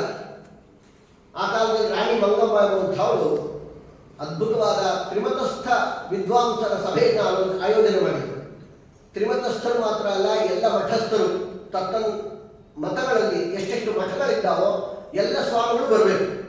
ಹಾಗೆ ಸುಮಾರು 30-40 ಜನ ಸನ್ಯಾಸಿಗಳಿಂದ ಒಡಗೂಡಿದ ದೊಡ್ಡ ಅದ್ಭುತವಾದ ಸಭೆ. ಆ ಸಭೆಯಲ್ಲಿ ಅದ್ವೈತಿಗಳು ವಿಶೇಷವಾದ ವಾಕ್ಯಾರ್ಥವನ್ನು ನಡೆಸಿದಾಗ ಯಾವ ಮಠಾಧೀಶರಿಗೂ ಉತ್ತರ ಕೊಡೋದು ಸಾಧ್ಯ ಆಗಲಿಲ್ಲ. ಆ ಕಾಲಕ್ಕೆ ಹೊಸದಾಗಿ ಆಶ್ರಮವನ್ನು ಸ್ವೀಕಾರ ಮಾಡಿದ್ದಂಥ ಸುಮತೀಂದ್ರ ತೀರ್ಥರು ಬಹಳ ಸಣ್ಣ ವಯಸ್ಸಿನ ವ್ಯಕ್ತಿ. ಎಲ್ಲ ದೊಡ್ಡ ದೊಡ್ಡವರಿದ್ದಾಗಲೂ ಇವರೊಬ್ಬರು ವಾಕ್ಯಾರ್ಥವನ್ನು ವಿಶೇಷವಾಗಿ ನಡೆಸಿದ್ರು ಅಂತ ಇತಿಹಾಸ ಹೇಳುತ್ತೆ. ಬೇರೆ ಮಠದವರನ್ನ ಅಲ್ಲಗಳೆಯೋದಲ್ಲ, ಒಬ್ಬೊಬ್ಬರಲ್ಲಿ ಒಂದೊಂದು ಕಾಲದ ವೈಭವವನ್ನು ಎತ್ತಿ ಹಿಡಿಬೇಕು ಅಂತ ಗೊತ್ತಿದ್ರು ಕೆಲವೊಮ್ಮೆ ಸುಮ್ಮನೆ ಇರ್ತಾರೆ. ದೊಡ್ಡವರು ಸಣ್ಣ ಹುಡುಗಿದ್ದಾರೆ, ಅವ್ರು ಹೇಳಿಯಿಂದ ದೊಡ್ಡವರು ಸುಮ್ಮನಿರುವಂತಹ ಕ್ರಮವೂ ಇದೆ. ಆ ರೀತಿ ಸುಮತೀಂದ್ರ ಕಾಲ ಸತತವಾಗಿ ತಮ್ಮ ಎಲ್ಲ ರೀತಿಯ ವಾಕ್ಯಾರ್ಥಗಳನ್ನು ನಡೆಸಿ ಪೂರ್ವ ನ್ಯಾಯ, ನವೀನ ನ್ಯಾಯ, ನ್ಯಾಯಶಾಸ್ತ್ರದಲ್ಲಿ ಎರಡು ರೀತಿ ಇದೆ. ಪ್ರಾಚೀನ ನ್ಯಾಯ ಅಂತಂದಿದೆ, ನವೀನ ನ್ಯಾಯ.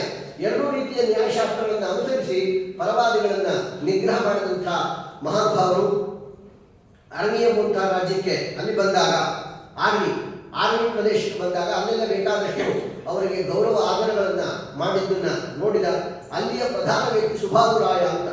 ಆ ಸುಭಾನುರಾಯನಿಗೆ ಸುಮತೀಂದ್ರನ ಮೇಲೆ ಭಾರಿ ಕಟಾಕ್ಷ. ಏನು ದೊಡ್ಡ ಪಂಡಿತರು ಇವರು, ಹೆದ್ದಾರಿನ ಮುಖದಲ್ಲಿ ನೀರಿಳಿಸಬೇಕು ಅಂತ ತಾನಾಗಿ ಬೋರ್ಡ್ ಸಿಕ್ಕಾಕೊಂಡು ಇಲಿ ಥರ ನನ್ನ ಸ್ಥಳಕ್ಕೆ ಬಂದಿದ್ದಾರೆ ಅಂತ ಒಂದು ಕಡೆಯಿಂದ ಆನಂದ. ಆದರೆ ಸುಮತೀಂದ್ರ ತೀರ್ಥರು ರಸ್ತೆಯಲ್ಲಿ ನಡೀತಾ ಇದ್ರೆ ಆರಣಿಯ ಎಲ್ಲ ಜನಗಳು ಸಾಷ್ಟಾಂಗ ನಮಸ್ಕಾರ ಮಾಡ್ತಾ ಇದ್ದಾರೆ, ಪಾದಪೂಜೆ, ಭಿಕ್ಷೆ, ಭಾರಿ ಭಾರಿ ವೈಭವ ಎಲ್ಲ ನಡೆಸ್ತಾ ಇದ್ದಾರೆ. ಆ ಕಾಲಕ್ಕೆ ಆರಣಿಯ ಪ್ರಧಾನ ನಾಯಕ ಸುಭಾನುರಾಯ ಅವನು ಬಂದ ಯಥೋಚಿತವಾಗಿ ಕೆಲವೊಮ್ಮೆ ಇಷ್ಟ ಇಲ್ಲದೆ ಹೋದರೂ ಮರ್ಯಾದೆ ಕೊಡಬೇಕಾಗುತ್ತೆ. ಅವ್ರ ಮನಸ್ಸಲ್ಲಿ ಇರೋದಿಲ್ಲ, ಇವರು ಗೌರವ ಕೊಡಬೇಕು ಅಂತ ಇರೋದಿಲ್ಲ. ಹಣೆ ಬಾರ ನೋಡಿದವ್ರು ಏನು ತಿಳ್ಕೊತಾರೆ ಅಂತ ಒಂದು ಕೆಲಸಕ್ಕೆ ಬಾರದ ನಮಸ್ಕಾರ ಅಂತ ಕೆಲವು ಇರ್ತಾರೆ. ಸುಮ್ಮನೆ ಎಡಗಾಲನ್ನು ಹಿಂದೆತ್ತೋದು, ಬಲಗೈ ಒಂದು ಒಡ್ಡೋದು, ಅದು ಹಿಂದಿದ್ದವ್ರು ಮದುವೆಯೋದು, ಮುಂದಿದ್ದವ್ರು ಸುಮ್ಮನೆ ನಮಸ್ಕಾರ. ಯಾವ ಥರದ ನಮಸ್ಕಾರನೂ ದೇವರೇ ಬಲ್ಲ. ಹೀಗೆಲ್ಲ ಒಂದು ಎಡವಟ್ಟು ನಮಸ್ಕಾರ ಅಂತ ಒಂದು ಇರುತ್ತಲ್ಲ, ಅವ್ರು ಮನಪೂರ್ವಕವಾಗಿ ನಮಸ್ಕಾರ ಮಾಡೋದಂದ್ರೆ ಭಕ್ತಿಯಿಂದ ಮಾಡೋ ಕ್ರಮ ಇರುತ್ತೆ. ಅಂಥದ್ದು ಏನಿಲ್ಲದೆ ಹೋದರೆ ನಮಸ್ಕಾರ ಆಚಾರ್ಯ ಅಂತ ಹೇಳಿ ಕೈಯನ್ನು ಮುಂದಿಟ್ಟು ಎಡಗಾಲನ್ನು ಎತ್ತಿ ಹಿಂದಿದ್ದವ್ರು ಬಂದು ಇಂಥ ಎಡವಟ್ಟೆಗಳು ಮಾಡ್ತಾರಲ್ಲ, ಆ ರೀತಿ ಅವರ ಮನಸ್ಸಿನಲ್ಲಿರಲಿಲ್ಲ ಸುಮತೀಂದ್ರ ತೀರ್ಥರಿಗೆ ಗೌರವ ಕೊಡಬೇಕು ಅಂತ. ಆದರೂ ಲೋಕದಲ್ಲಿ ತನ್ನ ಸ್ಥಾನ ಭದ್ರ ಮಾಡ್ಕೋಬೇಕಾದ್ರೆ ಇಂತಹ ರಾಜಕೀಯಗಳನ್ನೆಲ್ಲ ಮಾಡಬೇಕಾಗ್ತದೆ. ಲೌಕಿಕವಾದ ವಿಚಾರಗಳನ್ನು ಸುಮತೀಂದ್ರ ತೀರ್ಥರಿಗೆ ವಿಶೇಷವಾಗಿ ಗೌರವಗಳನ್ನು ಕೊಟ್ಟ. ಒಂದು ತನ್ನ ಆಸ್ಥಾನದಿಂದ ಹಣ ಕಾಸು ಒಂದಷ್ಟು ಫಲ ಸಮರ್ಪಣೆ ಎಲ್ಲ ಮಾಡಿದ ಮೇಲೆ ಸುಭಾನುರಾಯನ ಮುಖವನ್ನು ನೋಡಿದ್ರೆ ಅವನ ಮುಖದಲ್ಲಿ ಪ್ರಸನ್ನತೆ ಕಾಣಲಿಲ್ಲ ಸುಮತೀಂದ್ರ ತೀರ್ಥರಿಗೆ. ಯಾವ ಭಕ್ತಿಯಿಂದ ಮಾಡ್ತಾ ಇಲ್ಲ, ಕಾಟಾಚಾರಕ್ಕೆ ಮಾಡ್ತಾ ಇದ್ದಾರೆ, ಯಾರಿಗೋ ದಾಕ್ಷಿಣ್ಯಕ್ಕೋಸ್ಕರ ಮಾಡ್ತಾ ಇದ್ದಂತೆ ಅವ್ರಿಗೆ ಗೊತ್ತಾಯ್ತು. ಸುಮತೀಂದ್ರ ತೀರ್ಥರು ಕರು, ಏನಪ್ಪ ನಿಮ್ಮ ಮುಖ ನೋಡಿದ್ರೆ ತುಂಬ ವಿಷಯ ಅರ್ಥ ಆಗುತ್ತೆ ಎಂದರು. ಅವನಿಗೆ ಆ ಮಾತೇ ಅರ್ಥ ಆಗಲಿಲ್ಲ. ಏನು ಅರ್ಥ ಆಗುತ್ತೆ? ತುಂಬ ವಿಷಯ ಅರ್ಥ ಆಗುತ್ತೆ ಅಂದರೆ ಅದು ಒಳ್ಳೆಯದೋ ಕೆಟ್ಟದ್ದೋ ದೇವರೇ ಬಲ್ಲ. ಆ ರೀತಿ ಮಾತಾಡೋದು ಚಮತ್ಕಾರವಾಗಿ. ಆಗ ಅವನಿಂದ, ಸ್ವಾಮಿ ನಿಮ್ಮ ಜ್ಞಾನದ ಬಗ್ಗೆ ನನಗೆ ಬಹಳ ಸಂದೇಹ ಇದೆ ಅಂತ ಅವ್ರು ಸ್ಟ್ರೈಟಾಗಿ ಮಾತಾಡಿಬಿಟ್ಟು. ಸ್ವಾಮಿಗಳು ಅವ್ರು ಮಾತಾಡಿ ಶುರು ಮಾಡೋದು ಡೈರೆಕ್ಟ್ ಮಾತಾಡಿದ, ನಿಮ್ಮ ಜ್ಞಾನದ ಬಗ್ಗೆ ನನಗೆ ಸಂದೇಹ ಇದೆ, ನಿಮಗೆ ವ್ಯಾಕರಣದ ಪಾಂಡಿತ್ಯ ನೆಟ್ಟಿದೆಯಾ ಅಂತಂದ. ವ್ಯಾಕರಣ ಚೆಂದ ಓದಿದ್ದೀರಾ, ವ್ಯಾಕರಣದಲ್ಲಿ ವಾಕ್ಯಾರ್ಥ ಮಾಡೋಣ ಅಂತ. ಆಯ್ತು, ನಿನಗೆ ದೇವರು ಏನು ಪ್ರೇರಣೆ ಮಾಡ್ತಾರೆ ಅದು ವಾಕ್ಯಾರ್ಥ ಮಾಡ್ಬೋದಪ್ಪ. ನಿನ್ನ ವಾಕ್ಯಾರ್ಥದಲ್ಲಿ ನಿನಗೆ ಸಂತೋಷ ಆಗುವಂತೆ ನನ್ನ ವಾಕ್ಯಾರ್ಥ ಇದ್ದರೆ ನೀ ಕೊಟ್ಟ ದಾನ ದಕ್ಷಿಣೆಯನ್ನು ಸ್ವೀಕಾರ ಮಾಡ್ತೀನಿ. ನಿನ್ನ ಮನಸ್ಸಿಗೆ ಸಮಾಧಾನ ಬರಲಿಲ್ಲ ಅಂದರೆ ಅನ್ಯಾಯ ಸ್ವಾಮಿಗಳು ಬಂದು ಹೊಡ್ಕೊಂಡು ಹೋಗು ಅಂತ ದುಃಖ ಪಡಬೇಡ, ನಿನ್ನ ದುಡ್ಡಿನ ಜೊತೆ ನಾನು ಸೇರಿಸಿ ಕೊಡ್ತೀನಿ, ತೊಗೊಂಡು ಹೋಗು ಅಂತ. ಪರಮಾನಂದ ಆಯ್ತು. ಇಂಥ ಒಳ್ಳೆ ಆಫರು. ಸುಮ್ಮನೆ ಬಾಯಿ ಮುಚ್ಕೊಂಡಿದ್ದಿದ್ರೆ ಕೊಟ್ಟಿದ್ದಾಗ ದುಡ್ಡಿನ ಹಾಕಿ ತೊಗೊಂಡೋಗ್ತಾ ಇದ್ದ ಸ್ವಾಮಿಗಳು. ಈಗ ಹಾಗಿಲ್ಲ, ವಾಕ್ಯಾರ್ಥ ಸೋಲಿಸ್ಬಿಟ್ರೆ ನನ್ನ ದುಡ್ಡೆಲ್ಲವೂ ಉಳಿಯುತ್ತೆ, ನನಗೆ ಬರೋದು ಬೇಕಾಗಿಲ್ಲ, ಅಂತೂ ನನ್ನ ದುಡ್ಡಂತೂ ಇಂಥ ಸಾಮಾನ್ಯರಿಗೆ ಕೊಟ್ಟಂತೆ ಆಗುವುದಿಲ್ಲ ಅನ್ನೋ ಭಾವನೆಯಿಂದ ಸುಭಾನುರಾಯ ವ್ಯಾಕರಣದ ವಿಚಾರವನ್ನು ವಾಕ್ಯಾರ್ಥ ಮಾಡೋದಕ್ಕೆ ಅಂತ ಪ್ರಾರಂಭ ಮಾಡಿದ. ಅವನು ಬೇಕಾದಷ್ಟು ಒಂದು ಸೂತ್ರವನ್ನು ಅನುವಾದ ಮಾಡಿ ಆ ಸೂತ್ರದ ಬಗ್ಗೆ ದೊಡ್ಡ ವಾಕ್ಯಾರ್ಥವನ್ನು ಹೆಣೆದು ಅದನ್ನೆಲ್ಲ ಪೂರ್ವ ಪಕ್ಷವನ್ನು ಸುಮತೀಂದ್ರ ತೀರ್ಥರ ಮುಂದೆ ಇಟ್ಟ. ಕ್ಷಣ ಮಾತ್ರದಲ್ಲಿ ಅದನ್ನು ಪೂರ್ವ ಪಕ್ಷವನ್ನು ಶತಶಃ ಖಂಡನೆ ಮಾಡಿಕೊಟ್ಟು, ಏನು ಸರಿ ಇಲ್ಲ ನಿಮ್ಮದು, ಮುಖಭಂಗ ಆಗೋಯಿತು. ಒಳಗೊಳಗೆ ಬಹಳ ಸಿಟ್ಟು ಮಾಡಿಕೊಂಡ ಆ ಸುಭಾನುರಾಯ. ಆ ಕಾಲಕ್ಕೆ ಸ್ವಾಮಿಗಳನ್ನು ಹೇಳ್ತಾರೆ, ಸ್ವಾಮಿ ನಿಮಗೆ ಪಾಣಿನಿಯ ವ್ಯಾಕರಣ ಶಾಸ್ತ್ರದಲ್ಲಿ ಒಳ್ಳೆ ಪಾಂಡಿತ್ಯ ಇದೆ ಅಂತ ನನಗೆ ಭಾಳ ಸಂತೋಷ ಆಯಿತು. ಅಡ್ಡಿ ಇಲ್ಲ, ಏನೂ ಗೊತ್ತಿಲ್ಲದ ಪೆದ್ದ ಅಂತ ತಿಳ್ಕೊಂಡಿದ್ದೆ, ಅಡ್ಡಿ ಇಲ್ಲ, ಸ್ವಲ್ಪ ಮಟ್ಟಿಗೆ ಓದ್ಕೊಂಡಿದ್ದೆ. ವ್ಯಾಕರಣದಲ್ಲಿ ನಿಮಗೆ ಒಳ್ಳೆಯ ಪರಿಶ್ರಮ ಇದೆ. ಆದರೆ ಈ ಸಾಹಿತ್ಯ ಶಾಸ್ತ್ರಗಳನ್ನು ಶ್ಲೋಕಗಳನ್ನು ರಚನೆ ಮಾಡೋದು ಇಂಥದ್ದಲ್ಲಿ ಏನಾದರೂ ನಿಮಗೆ ಪರಿಣತಿ ಇದೆಯೇನು ಅಂತ ಕೇಳಿದೆ. ನಿಮ್ಗೆ ಅಂಥದ್ದು ಏನಾದ್ರು ಗೊತ್ತಾ, ಶ್ಲೋಕ ಮಾಡೋದು ಬರುತ್ತಾ ಅಂತ. ಸಾಮಾನ್ಯವಾಗಿ ಮಾಧುರಲ್ಲಿ ಕವಿತಾ ಶಕ್ತಿ ಕಮ್ಮಿ ಅಂತ ಎಲ್ಲ ಕಾಲದಲ್ಲೂ ಇದೊಂದು ಪ್ರವಾದ ಇದ್ದೇ ಇದೆ. ಮಧ್ಯೆ ಮಧ್ಯೆ ಅದಕ್ಕೆ ಅಪವಾದ ಎಂಬುವಂತೆ ವಿಜೇಂದ್ರ ಸ್ವಾಮಿಗಳು, ಸುಮತೀಂದ್ರ ತೀರ್ಥರು, ಸತ್ಯಧರ್ಮ ತೀರ್ಥರು ಇದೆಲ್ಲ ಅದ್ಭುತವಾದ ತಮ್ಮ ಮೇಧಾಶಕ್ತಿಯನ್ನು ಪ್ರದರ್ಶನ ಮಾಡಿದ್ದೂ ಉಂಟು. ಸಾಮಾನ್ಯನೇ ನಿಯಮ ಅಂತಂದರೆ ಈ ಮಾಧ್ವರಿಗೆ ಶಾಸ್ತ್ರ ಪಾಂಡಿತ್ಯ ಬಹಳ, ತರ್ಕ ವ್ಯಾಕರಣ ಇದೆಲ್ಲವೂ ಭಾರಿ ಪಾಂಡಿತ್ಯ ಇರುತ್ತೆ. ಆದರೆ ಕವಿತಾ ಶಕ್ತಿ ತುಂಬ ಕಡಿಮೆ. ಆದ್ದರಿಂದಲೇ ಮಾಧ್ವರ ದೊಡ್ಡ ದೊಡ್ಡ ಕವಿತಾ ಕಾವ್ಯಗಳು ಹೆಚ್ಚು ಬೆಳಕಲು ಬಂದಿಲ್ಲ ಪ್ರಪಂಚದಲ್ಲಿ. ಈ ಕುಮಾರ ಸಂಭವ, ರಘುವಂಶ, ಕಿರಾತಾರ್ಜುನೀಯ ಇದೆಲ್ಲ ಹೆಂಗೆ ಫೇಮಸ್ ಆಗಿದೆ, ನಮ್ಮ ಮಣಿಮಂದಿರ ಮಧ್ವಕ್ಕೆ ಆ ರೀತಿ ಆಗೋದಿಲ್ಲ. ಯಾಕೋ ಯಾವುದೋ ಒಂದು ಮತೀಯವಾದ ಒಂದು ಪ್ರಾಂತದವರಿಗೆ ಮಾತ್ರ, ಒಂದು ಮತೀಯರಿಗೆ ಮಾತ್ರ ಸೀಮಿತವಾಗಿ ಉಳ್ಕೊಂಡು ಪ್ರಸಿದ್ಧ ಆಗಬೇಕು ಅನ್ನೋ ಉದ್ದೇಶ ಯಾರಿಗೂ ಇಲ್ಲ, ಗ್ರಂಥಕರ್ತಗಳಿಗೂ ಇಲ್ಲ, ನಮ್ಮ ಯಾವ ಮಾಧ್ವರಿಗೂ ಇಲ್ಲ. ಆದ್ದರಿಂದ ನಾವು ಅದರ ಬಗ್ಗೆ ದುಃಖನೂ ಪಡೋದಿಲ್ಲ. ಕವಿತಾ ಶಕ್ತಿ ಮಾಧ್ವರಿಗೆ ಕಡಿಮೆ ಅಂತ ಇದು ಇತಿಹಾಸದಲ್ಲಿ ಸಿದ್ಧವಾದ ವಿಷಯ. ಸುಭಾಂತರಾಯ ಅದನ್ನೇ ಕೇಳಿದ, ನಿಮಗೆ ಕವಿತೆ ಮಾಡಕ್ಕೆ ಬರುತ್ತಾ ಅಂತ. ಕವಿತೆ ಅಂದ್ರೇನು? ಕವಿಯ ಸ್ಫೂರ್ತಿಯಿಂದ ಯಾವುದನ್ನು ಬೇಕಾದರೂ ಸ್ತೋತ್ರ ಮಾಡುವಂಥ ಒಂದು ಛಂದೋಬದ್ಧವಾಗಿ ಶ್ಲೋಕ ಮಾಡೋದು, ಅದನ್ನು ಮಾಡೋದಕ್ಕೆ ಬರುತ್ತಾ ಅಂತ ಕೇಳಿದ. ಅವನು ಸುಭಾಂತರಾಯನಿಗೆ ಹೆಚ್ಚೆಚ್ಚು ವಾಕ್ಯಾರ್ಥ ಮಾಡೋಕ್ಕಾಗಲ್ಲ, 7 ಆಯಿತು, ಎಲ್ಲರೂ ಕಷ್ಟ ಆಗುತ್ತೆ ಅಂತ ಡೈರೆಕ್ಟ್ ಉತ್ತರನೇ ಕೊಟ್ಟು ಸ್ಮೃತಿ ಅನಾರಾಧ್ಯ ಕಾಳಿ ಅನಾಸ್ವಾದ್ಯ ಚೌಳಿ ವಿನಾ ಮಂತ್ರತಂತ್ರೇ ಹೃದಯ ಶಬ್ದ ಚೌರ್ಯ ಪ್ರಪಂಚ ಪ್ರಸಿದ್ಧ ಪ್ರಬಂಧ ವಿಧಾತು ವಿರಿಂಚಿ ಪ್ರಪಂಚೇ ಮದನ್ಯ ಕವಿಕ. ಅವನು ಕೇಳಿದ ಕೂಡಲೇ ಮುಖಭಂಗ ಆಗುವಂತೆ ಒಂದೇ ಮಾತಾಡಿದ್ರು, ಅನಾರಾಧ್ಯ ಕಾಳಿ ಅನಾಸ್ವಾದ್ಯ ಚೌಳಿ ವಿನಾ ಮಂತ್ರತಂತ್ರೇ ಹೃದಯ ಶಬ್ದ ಚೌರ್ಯ. ಹೇ ಸುಭಾಂತರಾಯ, ನಿಂಥರ ನಾನು ಪಾಂಡಿತ್ಯಗಳದ್ದವನಲ್ಲ. ಅವನ ಸೂಕ್ಷ್ಮ ರಹಸ್ಯ ಮರ್ಮ ವಿಚಾರವನ್ನ ಸಭಾಮಧ್ಯದಲ್ಲಿ ಶ್ಲೋಕ ರೂಪದಿಂದ ಹೇಳಿಬಿಟ್ರು. ಅವನಿಗೆ ತಲ್ಲಿ ಆಶ್ಚರ್ಯ ಆಯಿತು. ಅವನ ಮದನನಾದ ತಕ್ಷಣ ತಲೆಬಾಗಿ ನಿಂತ ಸುಭಾಂತರಾಯ ಅವ್ರು ಹೇಳಿದ್ರು, ಅನಾರಾಧ್ಯ ಕಾಳಿ, ಯಾವುದೋ ಕಾಳಿ ದೇವತೆಯನ್ನ ಶುದ್ಧ ರೀತಿಯಿಂದ ಬಲಿಗಳನ್ನು ಕೊಟ್ಟು, ಕುರಿ ಕೋಣಗಳನ್ನು ಬಲಿ ಕೊಟ್ಟು ದುರ್ವಿದ್ಯೆಯಿಂದ ವಿದ್ಯೆಯನ್ನು ಪಡೆಯುವಂತಹ ನೀವೆಲ್ಲ. ನಾನು ಆ ರೀತಿ ವಿದ್ಯೆ ಪಡೆದವನಲ್ಲ. ಅನಾರಾಧ್ಯ ಕಾಳಿ ಅನಾಸ್ವಾದ್ಯ ಚೌಳಿ. ಚೌಲಿ ಅಂತ ಕರೀತಾರೆ. ಚೌಲಿ ಅಂತಂದ್ರೆ ಜ್ಯೋತಿಷ್ಮತಿ ತೈಲ ಅಂತ. ಆ ಜ್ಯೋತಿಷ್ಮತಿ ತೈಲ ಅಂತ ಒಂದಿದೆ. ಆ ತೈಲವನ್ನು ಕುಡಿದ್ರೆ ಬಹಳ ಡೇಂಜರ್, ಕುಡಿಯೋಕೆ ಹೋಗ್ಬೇಡ್ರಿ, ಪೂರ್ತಿ ವಿಷಯ ತಿಳ್ಕೊಂಡು ಹೋಗ್ರಿ. ಆ ಜ್ಯೋತಿಷ್ಮತಿ ತೈಲ ಅಂತ ಒಂದಿದೆ. ಆ ತೈಲವನ್ನು ಕುಡಿದ್ರೆ 3 ರೀತಿಯ ಪರಿಣಾಮ ಯಾವ್ದು ಬೇಕಾದರೂ ಆಗ್ಬೋದು. ಒಂದು ಹುಚ್ಚಿಡಿಬೋದು, ಅಥವಾ ಪ್ರಾಣ ಹೋಗ್ಬೋದು, ಅಥವಾ ಬಹಳ ಮೇಧಾವಿ ಆಗ್ಬೋದು. ಯಾವ ಬೇಕಾದ್ರೂ ಆಗ್ಬೋದು. ನಮ್ಮ ಹಣೆಬರ ಹೇಗಿರುತ್ತೋ ಹಂಗಾಗುತ್ತೆ. ಮೇಧಾವಿ ಆಗುವ ಯೋಗ ಇಟ್ಬಿಟ್ರೆ ಉದ್ಧಾರ ಆಗ ಅಂತ ಅರ್ಥ. ಇಲ್ಲ ಅಂದ್ರೆ ಹುಚ್ಚಿಡಿಯುತ್ತೆ, ಮೊದಲೇ ಹುಚ್ಚಂಗೆ ಆಗ್ತಿರುತ್ತೆ. ಇದನ್ನು ಬೇರ್ಕೊಂಡು ಇದು ಎದ್ದ ಆಗೋಗುತ್ತೆ. ಇಲ್ಲ ಪ್ರಾಣವೇ ಹೋಗೋ ಸಂದರ್ಭ ಇದೆ. ಇಂಥದ್ದು ಅಚ್ಚೌಲಿ ಅಂತಂದ್ರೆ ಅದನ್ನು ಕುಡ್ಕೊಂಡ್ ಬಂದಿದ್ದ ಅವನು. ಯಾವುದೋ ಜ್ಯೋತಿಷ್ಮತಿ ತೈಲವನ್ನು ಕುಡಿದು ಮಹಾ ಮೇಧಾವಿಯಂತೆ ವಿದ್ವಾಂಸರನ್ನೆಲ್ಲ ಗೋಳೈಗುತ್ತಾ ಇದ್ದೆ ಸುಭಾಂತರಾಯ. ಅದನ್ನು ಹೇಳ್ಬಿಟ್ರು, ಅನಾರಾಧ್ಯ ಕಾಳಿ ಅನಾಸ್ವಾದ್ಯ ಚೌಳಿ ವಿನಾ ಮಂತ್ರ ತಂತ್ರೆ.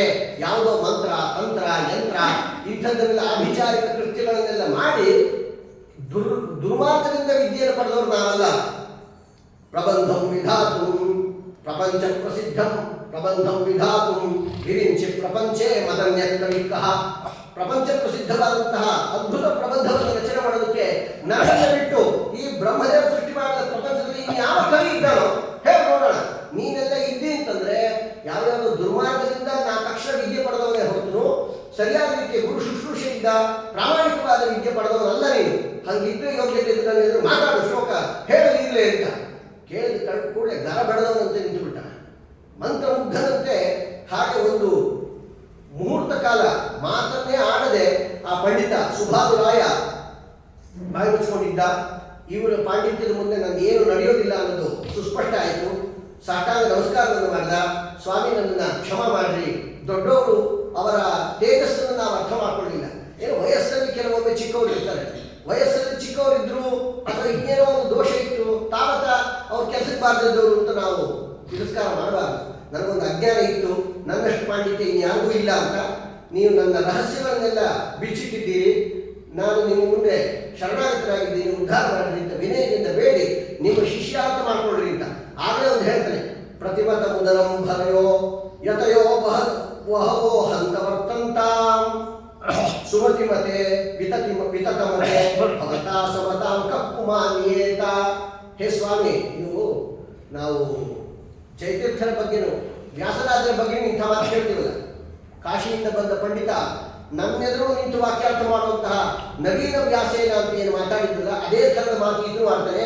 ಪ್ರತಿಮತ ಮುದರಂ ಭರಯೋ ಯತಯೋ ಬಹವೋ ಹಂತ ವರ್ತಂತ. ಪ್ರತಿಮತ ಪ್ರತಿಮಠ ಎರಡು ಇಟ್ಕೊಳ್ರಿ. ಪ್ರತಿಯೊಂದು ಮಠದಲ್ಲೂ ಒಂದೊಂದು ಮಠದಲ್ಲೂ ಪ್ರತಿಯೊಂದು ಮಠದಲ್ಲೂ ಯತಯೋ ಬಹವಃ ಉದರಂ ಭರ್ಯ, ಹೊಟ್ಟೆ ತುಂಬಿಸ್ಕೊಳ್ಳುವಂತಹ ಕೇವಲ ಕಾವಿ ಬಟ್ಟೆ ಉಟ್ಟಂತಹ ಸ್ವಾಮಿಗಳು ಬಹಳ ಜನ ಇದ್ದಾರೆ. ಆದರೆ ಹೇ ಸುಮತಿ ಮತೆ ವಿತತ ಮತೆ, ಸುಮತಿಯತೆ ವಿತತ ಮತೆ, ನೀವು ಸುಮತೀಂದ್ರ ತೀರ್ಥರು, ವಿತತ ಮತೆ, ಅದ್ಭುತವಾದ ವಿಶಾಲವಾದ ಜ್ಞಾನ ಇದೆ ನಿಮಗೆ. ಶಾಸ್ತ್ರದಲ್ಲಿ ತಲಸ್ಪರ್ಶಿ ಪಾಂಡಿತ್ಯವನ್ನು ಹೊಂದಿದಂಥವರು. ಭವತಾ ಸಮತಾಂ ಕಪ್ಪು ಮಾನ್ಯೇತ, ನಿಮ್ಮ ಸಮಾನ ಇನ್ಯಾರಿದ್ದಾರೆ? ನನ್ನೆಲ್ಲರಿಗೂ ಅದ್ಭುತವಾದ ಪಾಂಡಿತ್ಯ ತೋರಿಸಿದ್ದೀರಿ. ನಿಮ್ಮ ಪಾಂಡಿತ್ಯಕ್ಕೆ ನಾನು ಚಿರಋಣಿ. ನಿಮ್ಮ ಶಿಷ್ಯನನ್ನ ಮಾಡಿಕೊಂಡ್ರಿ ಅಂತ ಆ ಸುಭಾಗುರಾಯನು ಸುಮತೀಂದ್ರ ತೀರ್ಥರ ಶಿಷ್ಯನಾದ ಅಂತ ಇಂತಹ ಅನೇಕ ಘಟನೆಗಳು ನಡೆದಿದೆ. ಶ್ರೀರಂಗದಲ್ಲಂತೂ ಅತ್ಯದ್ಭುತವಾದ ಒಂದು ಮಹಿಮೆಯನ್ನು ಸುಮತೀಂದ್ರ ತೀರ್ಥರು ತೋರಿಸಿದ್ರು. ಅವರು ಶ್ರೀರಂಗವನ್ನು ಪ್ರವೇಶ ಮಾಡಿದ್ದು ಈಗ ಮೊನ್ನೆ ನೀವೆಲ್ಲ ನೋಡಿದ್ರು 1997 ಅಂತ. ಅದಾದ್ಮೇಲೆ 2000 ಬಂತು, ಈಗ 2024 ಬಂದ್ವಿ. 1997 ಹೇಗೆ ಬಂತು? ಅದಕ್ಕೆ 300 ವರ್ಷಕ್ಕೆ ಮುಂಚೆ 1697 1697 ಇಸ್ವಿ. ಆ ಡೇಟಲ್ಲಿ ಆ ಇಸ್ವಿಯಲ್ಲಿ ಶ್ರೀರಂಗವನ್ನು ಪ್ರವೇಶ ಮಾಡಿದ್ರು. ಆಗ ದೇವಸ್ಥಾನದ ಒಂದು ದೊಡ್ಡ ಅವಘಡ ನಡೆದು ಏನು ಮಾಡಬೇಕು ಅಂತ ಗೊತ್ತಿಲ್ಲ.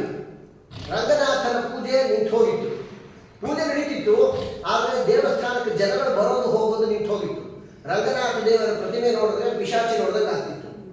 ನೋಡಿದ ಕೂಡಲೇ ಎಲ್ಲರಿಗೂ ಭಯ. ದೇವಸ್ಥಾನಕ್ಕೆ ಯಾರ್ಯಾರು ಬರ್ತಾ ಇಲ್ಲ. ಹಗಲೊತ್ತಲ್ಲೇ ಬಿಕೋ ಅಂತಿತ್ತು, ಯಾರು ಪ್ರವೇಶ ಮಾಡ್ತಾ ಇಲ್ಲ. ಬಹಳ ಧೈರ್ಯ ಮಾಡಿ ಅರ್ಚಕರೆಲ್ಲ ಒಂದಷ್ಟು ಪೂಜೆ ಅಂತ ಮಾಡ್ತಿದ್ರು. ಆ ಅರ್ಚಕರಿಗೂ ಪ್ರಾಣ ಭೀತಿ.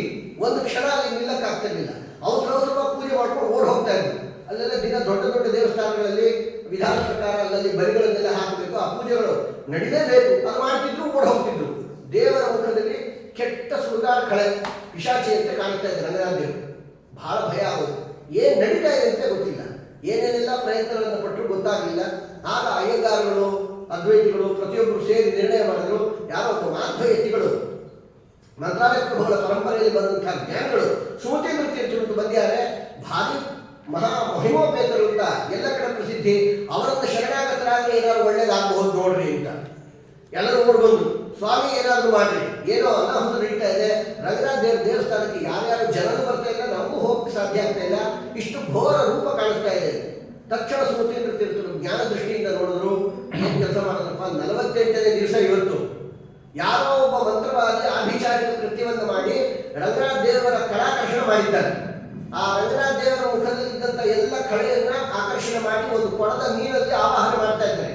ಆ ನೀರನ್ನು ತಗೊಂಡು ಹೋಗಿ ಯಾವುದೋ ದೇವಿಗೆ ಅಭಿಷೇಕ ಮಾಡಬೇಕು. ಅಲ್ಲಿ ಅಭಿಷೇಕ ಮಾಡಿಬಿಟ್ರೆ ರಂಗನಾಥ ದೇವರ ಮುಖದಲ್ಲಿದ್ದ ಸಕಲ ವರ್ಚಸ್ಸು ಅಲ್ಲಿ ಬಂದುಬಿಡುತ್ತೆ. ಆಮೇಲೆ ಎಲ್ಲ ಜನ ಅಲ್ಲೇ ಬರ್ತಾರೆ. ಕೋಟಿಗಟ್ಟಲೆ ಸಂಪಾದನೆ ಅಲ್ಲೇ ಆಗಬೇಕು. ಈ ರಂಗನಾಥ ದೇವರು ಡಮ್ಮಿ ಪೀಸ್ ಆಗಬೇಕು ಅಂತ ಇಷ್ಟು ಪ್ರಯತ್ನವನ್ನು ಒಬ್ಬ ನಡೆಸ್ತಾ ಇದ್ದಾರೆ. ಇದು 47 ದಿವಸ ನಡೆದೋಗಿದೆ. ನಾಳೆ ಒಂದೇ ದಿವಸ ಉಳಿದಿರೋ ಸಾಯಂಕಾಲ ರಾತ್ರಿ ಹೊತ್ತು ಬಂದಿದ್ರು ಸುಮತೀಂದ್ರ ತೀರ್ಥರನ್ನು ಹೇಳೋದು, ನಾಳೆ ಒಂದು ದಿವಸ ಈ ಕೆಲಸ ಮಾಡ್ದ ಅಂದ್ರೆ ಆಮೇಲೆ ರಂಗನಾಥ ದೇವರು ನಮ್ಮ ಕೈ ಬಿಟ್ಟು ಹೋಗ್ತಾರೆ. ಇನ್ನು ಮುಂದೆ ರಂಗನಾಥ ದೇವರ ಗುಡಿ ಅದು ಬಾಳು ಬಿದ್ದಂತೆ ಪಡೆದು ಬಿಸಾಡಬೇಕಷ್ಟೇ, ಏನೂ ಪ್ರಯೋಜನ ಇಲ್ಲ. ಓದ್ ಎಲ್ಲರೂ ಆಗ್ತದೆ, ನೀವೇ ಕಾಪಾಡಿ, ಗೊತ್ತೇ ಇಲ್ಲ ನಮಗೆ ಏನಾಗ್ತಾ ಇದೆ ಅಂತ ಎಲ್ಲರೂ ಹೆದರ್ತಾ ಇದ್ದೀವಿ. ಆಗಲೇ ಅವ್ರು ಹೇಳೋದು, ಇದನ್ನು ಒಬ್ಬ ಅಂಜನ ವಿದ್ಯೆಯನ್ನು ಬಲ್ಲವನು ಈ ಕೆಲಸ ಮಾಡ್ತಾ ಇದ್ದ ಮಂತ್ರವಾದಿ. ಅಂಜನ ವಿದ್ಯೆ ಅಂತಂದ್ರೆ ಕಣ್ಣು ಒಂದು ಅಂಜನ ಹಾಕೋತಾರೆ. ಅದನ್ನು ಅವ್ರ ಕಣ್ಣು ಅವ್ರು ಹಾಕೊಂಡ್ರು ಅಂದ್ರೆ ಅವ್ರು ಇನ್ಯಾರ ಕಣ್ಣು ಕಾಣೋದಿಲ್ಲ. ಅವ್ರು ಓಡಾಡ್ತಿರ್ತಾರೆ, ಇನ್ಯಾರ ಕಣ್ಣು ಅವ್ರು ಇರೋದು ಗೊತ್ತಾಗೋದಿಲ್ಲ. ಆ ಥರದ ಒಬ್ಬ ಮಂತ್ರವಾದಿ ಅವನು ದಿನ ಬಂದು ನೀವು ಏನು 8 ದಿಕ್ಕುಗಳಲ್ಲೂ ಪ್ರಾಕಾರದಲ್ಲಿ ಬಲಿ ಹಾಕ್ತೀರಿ, ಆ ಬಲಿಯನ್ನು ತಿಂದು ತಿಂದು ಅವನು ತಪಸ್ಸು ಮಾಡ್ತಾ ಇದ್ದಾನೆ. ಅಲ್ಲೆಲ್ಲ ಹೋಗಿ ನದಿಯಲ್ಲಿ ಕೂತು ವಿಶೇಷವಾದ ಕಳಾಕರ್ಷಣೆಯನ್ನು ಮಾಡ್ದಂದ್ರೆ ನಾಳೆ ಒಂದು ದಿವಸ ಮಾಡ್ದಂದ್ರೆ ಮುಗೀತು. ಅವರು ಬಲಿಯನ್ನು ತಿಂದು ಹೋಗಿ 1 ಗಂಟೆ ಕಾಲ ನದಿಯಲ್ಲಿ ತಪಸ್ಸು ಮಾಡ್ದಂದ್ರೆ ಇನ್ನು ಮುಂದೆ ರಂಗನಾಥ ದೇವರು ನಮ್ಮ ಕೈ ಬಿಟ್ಟು ಹೋದಂತೇನೆ ಅಂತ. ಮತ್ತೆ ಏನು ಮಾಡ್ಬೇಕು ಸ್ವಾಮಿ, ಯಾರು ಹೇಳಿದ್ರೆ ಅವನು ಹಿಡಿದು ಕೊಂದು ಬಿಡ್ತೀವಿ. ಹಂಗೆಲ್ಲ ಕೊಲ್ಬೇಡ್ರಿ, ಅವನೊಬ್ಬ ಬ್ರಾಹ್ಮಣ, ಹಂಗೆಲ್ಲ ಕೊಲ್ಬೇಡ್ರಿ. ನಾಳೆ ದಿವಸ ಅವನು ಯಾರು ಅಂತ ಹಿಡ್ಕೊಂಡ್ಬಿಡ್ಬೇಕು. ಕಾಣೋದೇ ಇಲ್ಲ ಅಂದ್ರೆ ಏನು ಹಿಡ್ಕೊಂಡ್ಬರೋದು? ಅವನು ಅಂಜನ ಹಾಕ್ಕೊಂಡಿರ್ತಾನೆ, ಎಲ್ಲಿ ಬರ್ತಾ ಇದ್ರೆ ಕಾಣೋದಿಲ್ಲ. ಹಿಂಗೆ ನೋಡಿದ್ರೆ ಯಾರು ಜೊತೆ ಇರೋದಿಲ್ಲ. ಏನು ಮಾಡಬೇಕು? ಅದಕ್ಕೆ ಸುಮತೀಂದ್ರ ತೀರ್ಥರು ಉಪಾಯ ಹೇಳೋದು, ನೀವೇನು ಮಾಡ್ರಿ, ಆ ಬಲಿ ಹಾಕ್ತಿರಲ್ಲ ಸಮೃದ್ಧಿಯಾಗಿ ಮೆಣಸನ್ನು ಅರ್ಧ ಹಾಕ್ಬಿಡಿ ಯಥೇಷ್ಟವಾಗಿ. ದಿವಸ ಹಾಕೋ ಬಲಿಗಿಂತ ಜಾಸ್ತಿ ಬಲಿ ಹಾಕಿ. ಅವನು ಅಷ್ಟು ಬಲಿಯನ್ನು ತಿದ್ದಲೇಬೇಕು, ಅದು ನಿಯಮ. ಅಷ್ಟು ತಿಂದ್ರೇನೆ ಅವನ ಶಕ್ತಿ ಬರೋದು. ಅವನು ಬಲವಂತವಾಗಿ ಅಂಜನ ಹಾಕ್ಕೊಂಡಿರುವಂಥ ವ್ಯಕ್ತಿ ಬಲಿಯನ್ನು ತಿಂದ ಅಂದರೆ ಆ ಮೆಣಸಿನ ಖಾರ ತಡಿಲಾದ್ರೆ ಕಣ್ಣಲ್ಲಿ ನೀರು ಬರುತ್ತೆ. ಕಣ್ಣಲ್ಲಿ ಜಾಸ್ತಿ ನೀರು ಬರ್ತಾ ಇದ್ರೆ ಅಂಜನ ಎಲ್ಲ ಹೋಗುತ್ತೆ. ಅವನ ಅಂಜನ ಹೋಯ್ತು ಅಂದರೆ ವ್ಯಕ್ತಿ ಸಿಕ್ಕಾಕೋತಾನೆ. ಹಿಡ್ಕೊಂಡ್ಬಿಡ್ರಿ ಅಂತ ಹೇಳಿದ್ರು.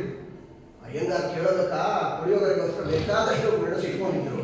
ಚೆನ್ನಾಗಿ ಹರಿದು ಹಾಕಿದ್ದಾರೆ. ಮರುದಿವಸ ಅವ್ರು 2 ಬಲಿ ಹಾಕೋದ್ರೊಳಗೆ ಹಿಂದೆ ತಿರುಗಿ ನೋಡ್ತಾರೆ. ಅವತ್ತೇ ಅವ್ರು ಹಿಂತಿರುಗಿ ನೋಡಬಾರ್ದು ಅಂತಿದೆ. ಬಲಿ ಹಾಕಿದ್ರೆ ಮುಂದೆ ಹೋಗ್ತಾ ಇರಬೇಕು. ಅದೇ ಒಂದು ಅಡ್ವಾಂಟೇಜ್. ಎಲ್ಲ ಹಾಕಿ ಹೋಗ್ತಾರಲ್ಲ, ಅವತ್ತಿನ ದಿವಸ ಹಿಂತಿರುಗಿ ನೋಡ್ತಾ ಇದ್ರೆ ಆ ಬಲಿ ಎಲ್ಲ ಕ್ರಮೇಣ ಖಾಲಿ ಆಗ್ತಾ ಇದೆ. ಚೂರು ಚೂರು ತಿಂದು ಖಾಲಿ ಆಗ್ತಾ ಇದೆ. ಒಬ್ಬ ತಿಂತಾ ಇದ್ದಾನೆ ಅಂತ ಗೊತ್ತಾಯ್ತು. ಅಲ್ಲಿ ಹೋಗಿ ಹಿಡ್ಕೋತೀನಿ ಅಂತ ಏನೂ ಕಾಣೋದಿಲ್ಲ, ವ್ಯಕ್ತಿ ಸಿಗೋದಿಲ್ಲ. ಹಾಗಾಗಿ ಉತ್ಪಾದನೆ ಹೋದ್ರು. 1, 2 ಬಲಿ ಆಯಿತು. 3ನೇ ಬಲಿ ಹೋಗೋ ಹೊತ್ತು ವ್ಯಕ್ತಿ ಕಂಡ ಅಲ್ಲಿ ತಿಂತ ಹೋಗಿ ಹಿಡ್ಕೊಂಡ್ಬಿಡು. ಹಿಡಿದು ಸುಮತೀಂದ್ರ ತೀರ್ಥರ ಕೈಗೆ ಒಪ್ಪಿಸಿದ್ರು. ಸ್ವಾಮಿ ಇವನು ಕೊಂದೇ ಬಿಡೋಣ ಅಂತ. ಹಂಗೆಲ್ಲ ಮಾಡಬಾರ್ದು. ಅವ್ನು ಏನು ಮಾಡ್ತಾನೆ ಅಂತೆಲ್ಲ ಕೇಳಿ ಅವನು ಇಂಥ ಒಂದು ಘಟದ ತುಂಬ ನೀರಿನಲ್ಲಿ ಆ ಕಲಾಕರ್ಷಣೆಯನ್ನು ಮಾಡಿದ್ದ. ಅವನನ್ನೆಲ್ಲ ದೂರ ಕಳಿಸಿ ಆ ಕುಂಭವನ್ನು ತಂದು ಘಟವನ್ನು ತಂದು ರಂಗನಾಥ ದೇವರು ಸ್ಮೃತಿಯಿಂದ ತಿಂದರೆ ಅಭಿಷೇಕ ಮಾಡ್ತಾರೆ. ಅಭಿಷೇಕ ಮಾಡ್ತಾ ಮಾಡ್ತಾ ನೀರು ಬೀಳ್ತಾ ಅದ್ಭುತವಾದಂಥ ಸೌಂದರ್ಯ ರಂಗನಾಥ ದೇವರ ಮುಖದಲ್ಲಿ ತುಂಬ ಹೋಯಿತು. ಈ ರೀತಿ ರಂಗನಾಥ ದೇವರ ಉಳಿಸ್ಕೊಟ್ಟವರು ಸ್ಮೃತಿಯಿಂದ ತೀರ್ಥರು. ಇದೆಲ್ಲ ಗೆಜೆಟಲ್ಲಿ ರೆಕಾರ್ಡ್ ಆದಂತಹ ವಿಷಯ. ಯಾರೋ ಕೆಲವು ಪಾಪಿಗಳು ಕುಹಕಿಗಳು ಮಾಧ್ವರ ಹೆಸರನ್ನ ಹೇಳಬಾರದು, ಕೇಳಬಾರದು, ಉಳಿಸಲೇಬಾರದು ಇತಿಹಾಸದಲ್ಲಿ ಅಂತ ಅವರಿಗಂತ ಸ್ಮರಣೆ ಮಾಡೋದಿಲ್ಲ. ನಿಜವಾಗಿ ಹೇಳಬೇಕಂದ್ರೆ ಸಕಲ ಅಯ್ಯಂಗಾರರು ಮಾಧ್ವರಿಗೆ ಚಿರಋಣಿಯಾಗಿರಬೇಕು ಸ್ಮೃತಿಯಿಂದ ತೀರ್ಥರಿಗೆ. ಅವರ ಅನುಗ್ರಹದಿಂದ ಇವತ್ತು ರಂಗನಾಥ ದೇವರು ಇದ್ದಾನೆ. ಒಂದು ದಿವಸ ವಿಷಯ ಆಗಿತ್ತು ಅಂದರೆ ಸರ್ವನಾಶ ಆಗೋಗ್ತಿತ್ತು. ಇಂಥ ಒಂದು ಬಹಳ ಉಪಕಾರವನ್ನು ಮಾಡಿದ್ರು. ಮತ್ತು ಅವರೆಲ್ಲ ಕೇಳೋದು, ಸ್ವಾಮಿ ಇಷ್ಟು ದೊಡ್ಡ ಕೆಲಸ ಮಾಡಿರಿ, ನಿಮ್ಮಂಥ ಜ್ಞಾನಿಗಳು ಇವತ್ತು ಸಿಕ್ಕಿದ್ರಿಂದ ಇದೇನೋ ಬಚಾವಾಯಿತು. ಅಕಸ್ಮಾತ್ ಸ್ವಾಮಿ ನೀವಾಗ ಒಂದು ದಿವಸ ಸಾಯೋದಲ್ವಾ, ನೀವು ಒಂದು ದಿವಸ ಸಾಯ್ತೀರಿ, ನಾವು ಒಂದು ದಿವಸ ಸಾಯ್ತೀವಿ. ಮುಂದಿನ 50 ವರ್ಷದ ನಂತರ ಯಾರಾದರೂ ಇಂಥ ಕುಹಕಿಗಳು ಬಂದು ಇಂಥ ಅಭಿಚಾರಿಕ ಕೃತ್ಯವನ್ನು ನಡೆಸಿದ್ರೆ ಗತಿ ಏನು? ಅದು ಸ್ಮೃತಿಯಿಂದ ತೀರ್ಥರು. ಚಿಂತೆ ಪಡಬೇಡ್ರಿ. ನಮ್ಮ ಪರಮ ಮಹಾನ್ ಗುರುಗಳು ವ್ಯಾಸರಾಜ ತೀರ್ಥರು ಅವರು ರಂಗನಾಥ ದೇವರ ದೇವಸ್ಥಾನದ ಒಳಗೆ ಒಂದು ಪ್ರಾಣದೇವರ ಪ್ರತಿಷ್ಠೆ ಮಾಡಿದ್ದು. ಅದನ್ನು ಇವರೇನು ಮಾಡಿದ್ರು, ವ್ಯಾಸರಾಜರ ಕಾಲದ ನಂತರ ವ್ಯಾಸರಾಜರ ಪ್ರತಿಷ್ಠೆ ಮಾಡಿದ್ದು ಯಾಕೆ ರಂಗನಾಥ ದೇವ್ರ ಗುಡಿ ಇರಬೇಕು? ಸುಮ್ಮನೆ ವ್ಯಾಸರಾಜರ ಹೆಸರು ಆಗಾಗ ಬರೋದು. ವ್ಯಾಸರಾಜರ ಹೆಸರು ಇವರು ಎಷ್ಟೇ ಅಳಸಾಕ್ತೀನಿ ಅಂತಂದ್ರು ಅಳಸಾಕ್ತಿ ಆಗದೇ ಇದ್ದಂಥ ಮಹಾಕಾರ್ಯವನ್ನು ಅದ್ಯಾಪಿ ಸ್ಮರಣೆ ಮಾಡಬೇಕಾದ ಕೆಲಸ ಅವರು ಮಾಡಿ ಹೋಗಿದ್ದಾರೆ. ಆ ಪ್ರಾಣದೇವರನ್ನ ಅದು ಕಿತ್ತಾಕಿ ತಂದಿದ್ದು, ಅದು ಯಾವುದೋ ಕಾಲದಲ್ಲಿ ಕಿತ್ತಾಕ್ಬಿಟ್ಟಿದ್ದು. ಆ ಪ್ರಾಣದೇವರನ್ನು ತಂದು ಇವತ್ತು ಯಾವುದು ರಾಯರ ಮಠ ಅಂತಿದೆ, ಸುಮತೀಂದ್ರ ತೀರ್ಥರ ಮಠ, ಅಲ್ಲೇ ತಂದು ಹಾಕಿದ್ದು. ಅಲ್ಲಿ 100 ವರ್ಷದಿಂದ ಆ ಪ್ರಾಣದೇವರು ಅಲ್ಲೇ ಬಿದ್ದಿತ್ತು. ಸುಮತೀಂದ್ರ ತೀರ್ಥರು ಹೇಳಿದ್ರು, ನಮ್ಮ ಗುರುಗಳು ಪ್ರತಿಷ್ಠೆ ಮಾಡಿದ ಈ ಪ್ರಾಣದೇವರನ್ನ ಮತ್ತೆ ನಾವು ಅದೇ ಜಾಗದಲ್ಲಿ ಪ್ರತಿಷ್ಠೆ ಮಾಡ್ತೀವಿ. ಇನ್ನು ಎಂದೆಂದು ಇತಿಹಾಸದಲ್ಲಿ ಸೂರ್ಯಚಂದ್ರನಿರೋ ತನಕ ಇಂಥ ಅಭಿಚಾರಿಕ ಕೃತ್ಯ ನಡಿಬಾರದು. ಆ ರೀತಿ ದಿಗ್ಬಂಧನವನ್ನು ಮಾಡಿ ಪ್ರಾಣದೇವರನ್ನ ರಕ್ಷಣೆ ಮಾಡ್ತಾರೆ, ನಿಶ್ಚಿಂತೆಯಾಗಿದೆ ಅಂತ ಹೇಳಿ ಸುಮತೀಂದ್ರ ತೀರ್ಥರು ಅದೇ ಪ್ರಾಣದೇವರನ್ನ ಮತ್ತೆ ಪ್ರತಿಷ್ಠೆ ಮಾಡಿದ್ರು. ಅದು ಕಂಬತಡಿ ಪ್ರಾಣದೇವರು ಅಂತ ಇವತ್ತಿಗೂ ಅದು ಬೋರ್ಡ್ ಹಾಕಿದ್ದಾರೆ. ಇನ್ನು ಬೇರೆ ಹೆಚ್ಚಿಗೆ ಹಾಕಿಲ್ಲ. ಕಂಬದ ಹತ್ತಿರ ಇರೋ ಪ್ರಾಣದೇವರು ಅಂತ ಹೆಸರು ಅದಕ್ಕೆ ಹಾಕಿದ್ದಾರೆ. ಆ ಪ್ರಾಣದೇವರೇ ಸುಮತೀಂದ್ರ ತೀರ್ಥರು ಕೂಡ ಪ್ರತಿಷ್ಠೆ ಮಾಡಿದ್ರು. ವ್ಯಾಸರಾಯ ಪ್ರತಿಷ್ಠೆ ಮಾಡಿದ್ದನ್ನೇ ಸುಮತೀಂದ್ರ ತೀರ್ಥರು ಪ್ರತಿಷ್ಠೆ ಮಾಡಿದ್ರು. ಈ ರೀತಿ ರಂಗನಾಥ ದೇವರ ಗುಡಿಯಲ್ಲಿ ಅದ್ಭುತವಾದ ತಮ್ಮ ತಪಪ್ರಭಾವವನ್ನು ಪ್ರಕಟಗೊಳಿಸುತ್ತಾರೆ. ಮೈಸೂರು ಹೋದಾಗಲೆಲ್ಲ ರಾಜರಿಂದ ಸನ್ಮಾನಿತರಾದರು. ನಮ್ಮ ಪುಣ್ಯ ಅಂತಂದ್ರೆ ಬೆಂಗಳೂರಿನ ಚಿಕ್ಕಪೇಟೆಯಲ್ಲಿ ಒಂದು ಪ್ರಾಣದೇವ ಪ್ರತಿಷ್ಠೆ ಮಾಡಿದರು. ಸುಮತೀಂದ್ರ ಆಂಜನೇಯ ಅಂತ ರಚಿಸಿದರು. ಸುಮತೀಂದ್ರ ತೀರ್ಥರು ಅದ್ಭುತವಾಗಿ ಒಂದು ಪ್ರಾಣದೇವರ ಇಲ್ಲಿ ಪ್ರತಿಷ್ಠೆ ಮಾಡಿ. ಚಿತ್ರದುರ್ಗಕ್ಕೆ ಹೋದಾಗ ಅಲ್ಲೊಂದು ವಿಶೇಷವಾದ ಪ್ರತಿಷ್ಠಾವನ್ನ ಪ್ರಾಣದೇವರು ಪ್ರತಿಷ್ಠಾ ಮಾಡೋದು. ಅಲ್ಲಿಯಾದಂಥದ್ದು ಯಾವ ಜಾಗ? ರಾಘವೇಂದ್ರ ಸ್ವಾಮಿಗಳ ಶಿಷ್ಯ ವೆಂಕಣ್ಣನಿಂದ ಆ ವೆಂಕಣ್ಣನಿಗೆ ಮೋಕ್ಷ ಕೊಡಿಸ್ರಿ ಕೇಳಿದ್ದ. ಇಂಥ ಒಂದು ಜಾಗದಲ್ಲಿ ನೀವು ಮೋಕ್ಷ ಕೊಡಿಸ್ತೀನಿ ಅಂತ ರಾಘವೇಂದ್ರ ಸ್ವಾಮಿಗಳು ಕೊಡಿಸಿದ್ರು. ಆ ಜಾಗದಲ್ಲಿ ಪಂಚ ಪಾಂಡವರಿಂದ ಪೂಜಿತವಾದಂತಹ ಹನುಮಂತೇವ ಪ್ರತಿಮೆಯನ್ನ ಸುಮತೀಂದ್ರ ತೀರ್ಥರು ಅಲ್ಲಿ ಪ್ರತಿಷ್ಠೆ ಮಾಡಿದ್ದಾರೆ ಆ ಚಿತ್ರದುರ್ಗದಲ್ಲಿ. ಹೀಗೆಲ್ಲ ಅದ್ಭುತವಾದ ಮಹಿಮೆಗಳನ್ನು ತೋರಿಸಿದಂತಹ ಸುಮತೀಂದ್ರ ತೀರ್ಥರು ಅವರು ಸ್ಮರಣೆ ಮಾಡಿದ ದಿನವೇ ಇಂದಿನ ದಿನವೇ ಸುದಿನವು. ಕುಂದನವರ ಮಂತ್ರಾಲಯದಲ್ಲಿರುವ ಕರಗಲ್ಲಿಗೆ ಬರುವ ಅವರು ಹಾಗೆ ಅವ್ರ ಮೊಮ್ಮಕ್ಕಳು ಹಾಗೆ ನಾವೆಲ್ಲ ಒಂದು ಸ್ಮರಣೆ ಮಾಡ್ತೀವೋ ಅಲ್ಲಿಗೆ ಅವರು ಅವಶ್ಯ ಬಂದು ಉದ್ಧಾರ ಮಾಡ್ತಾರೆ. ಇಂಥ ಮಂಗಳ ಮಹೋತ್ಸವದ ದಿವಸ ಸುಮತೀಂದ್ರ ತೀರ್ಥರು ಬಂದರು ಅಂತಂದ್ರೆ ನಾವು ನೀವು ಮಾಡಿರ್ತಕ್ಕ ಜ್ಞಾನಯಜ್ಞ ಹರಿವಾರಗಳನ್ನು ಮುಟ್ಟಿದೆ ಅನ್ನೋದಕ್ಕೊಂದು ದ್ಯೋತಕ. ಇಂಥ ಒಂದು ಕ್ರಮದಿಂದ ಶ್ರೀಮದ್ ಭಾಗವತದ ವಿಶೇಷ ಅಭಿಪ್ರಾಯಗಳು ಏನು ಎಂಬುದನ್ನು ಮುಂದಿನ ಪ್ರವಚನಗಳಲ್ಲಿ ತಿಳಿಸೋಣಂತೆ. ಈ ಒಂದು ಜ್ಞಾನಯಜ್ಞ ಶ್ರೀಮಠದಲ್ಲಿ ಇದೇ ಮೊದಲ ಬಾರಿಗೆ ನಾನಿಲ್ಲಿ ಬಂದದ್ದು.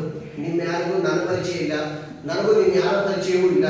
ಶ್ರೀಯುತ ದ್ವಾರಕಾನಾಥ್ ಅವರು ಫೋನಲ್ಲಿ ಮಾತಾಡಿ ಪರಿಚಯವನ್ನು ಮಾಡಿಕೊಂಡ್ರು. 1-2 ಸಲ ಬಂದಿದ್ದೆ. ಸಾಮಾನ್ಯ ನಾವೆಲ್ಲ ಸಂಸಾರಕ್ಕೆ ಯಾಕೆ ಬರ್ತೀವೋ ಹಾಗೆ ಬಂದು ಆ ರೂಮ್ ಒಳಗೆ ಪ್ರವೇಶ ಮಾಡಿದ್ದೆ. ಇದು ಪಕ್ಕದ ರೂಮ್ ಇದೆ ಅಂತಲೇ ಗೊತ್ತಿಲ್ಲ. ಅದು ಊಟದ ರೂಮ್ ಮಾತ್ರ ಹೋಗಿ 2 ಸರ್ತಿ ಊಟ ಮಾಡಿ ಹೋಗಿದ್ದು. ಇದು ಪಾಠದ ರೂಮು ಪ್ರವಚನದ ರೂಮು ಒಂದಿದೆ ಅಂತಲೇ ಗೊತ್ತಿಲ್ಲ. ಹಾಗೂ ಇಲ್ಲಿಯೂ ಬರುವಂತಹ ಒಂದು ಭಾಗ್ಯವನ್ನು ಹರಿವಾರಗಳು ಕರುಣಿಸಿದ್ರು. ಮತ್ತು ಮಂಜುಳಾ ಮುರಳೀಧರ್ ಎನ್ನುವಂತಹ ಈ ದಂಪತಿಗಳು ತಮ್ಮ ಮನೆಯಲ್ಲಿ ನಡೆಸ್ತಾ ಇದ್ದಂತಹ ಜ್ಞಾನ ಯಜ್ಞವನ್ನು ಸ್ವಲ್ಪ ವಿಸ್ತಾರವಾಗಿ ನಡೆಸಬೇಕು. ತಿಂಗಳಲ್ಲಿ 1 ದಿವಸ ಮತ್ತೆ ಗಿರಿ ಅಂತ ಅವರು ಕೂಡ ವಿಶೇಷವಾಗಿ ನಡೆಸ್ತಾ ಇದ್ರು. ಸ್ವಲ್ಪ ವಿಶೇಷವಾಗಿ ನಾವು ಆಸ್ವಾದನೆ ಮಾಡುವ ಭಾಗವತಾಮೃತವನ್ನು ನಾಲ್ಕಾರು ಹರಿಭಕ್ತರು ಕೇಳಬೇಕು ಅಂತ ಬಹಳ ಪ್ರಯತ್ನಪಟ್ಟು ಶ್ರೀಮಠದಲ್ಲಿ ಕೇಳಿದಾಗ ಆ ಮಠಾಧಿಕಾರಿಗಳು ಎಲ್ಲ ವ್ಯವಸ್ಥಾಪಕ ವರ್ಗದವರು ಬಹಳ ಪ್ರೀತಿಯಿಂದ ಸಾಕಷ್ಟು ತಿಳಿದವರು. ಅವರು ತುಂಬ ನನಗೆ ಬಂದಾಗಿಂದ ಭಾಳ ಹೇಳ್ತಾರೆ, ನಮ್ಮ ಮಠದಲ್ಲಿರೋ ಜನರು ಯಾರು ಸಾಧಾರಣವರಲ್ಲ, ಸಮಸ್ತ ಭಾಗವತನ ಆಧಾರ ಕೂಡುತ್ತಿದ್ದಾರೆ ಅಂತ. ಇಷ್ಟಿದ್ರೂ ಪರವಾಗಿಲ್ಲ, ನೀವು ತಿಳಿದಿದ್ದು ನೀವು ಹೇಳ್ರಿ, ನಾವು ಒಬ್ಬರು ಕೇಳ್ತೀವಿ ಅಂತ ಒಂದು ಅವಕಾಶವನ್ನು ಕೊಟ್ಟಿದ್ದಕ್ಕೆ ಬಹಳ ಸಂತೋಷ ಆಗಿದೆ. ಮಂತ್ರಾಲಯ ಪ್ರಭುಗಳಿಗೆ ಬಹಳ ಪ್ರೀತಿಯಾಗುವಂತಹ ಕಾರ್ಯ ಅಂತಂದರೆ ಇಂತಹ ಜ್ಞಾನಯಜ್ಞಗಳೇ. ಇದಕ್ಕೆ ಬಿಟ್ಟು ಬೇರೆ ಏನು ಕಾರ್ಯ ಮಾಡಿದರೂ ಅವ್ರ ಪ್ರೀತಿ ಆಗೋದಿಲ್ಲ. ಇಂಥ ಜ್ಞಾನಯಜ್ಞದಲ್ಲಿ ಯಾರ್ಯಾರು ಭಾಗವಹಿಸುತ್ತಾರೆ ನಿಜವಾಗಿ ರಾಘವೇಂದ್ರ ಸ್ವಾಮಿಗಳು ವೃಂದಾವನದಿಂದ ಬಹಿರ್ಭೂತರಾಗಿ ಎಲ್ಲರ ಮೇಲೆ ತಮ್ಮ ಕೃಪಾ ದೃಷ್ಟಿಯನ್ನು ಬೀರ್ತಾರೆ.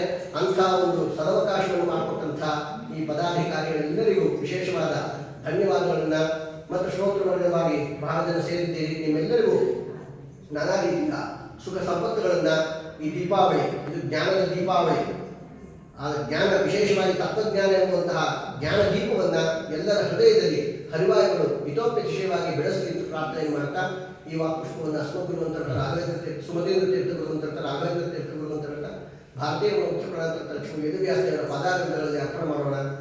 ಶ್ರೀಕೃಷ್ಣ.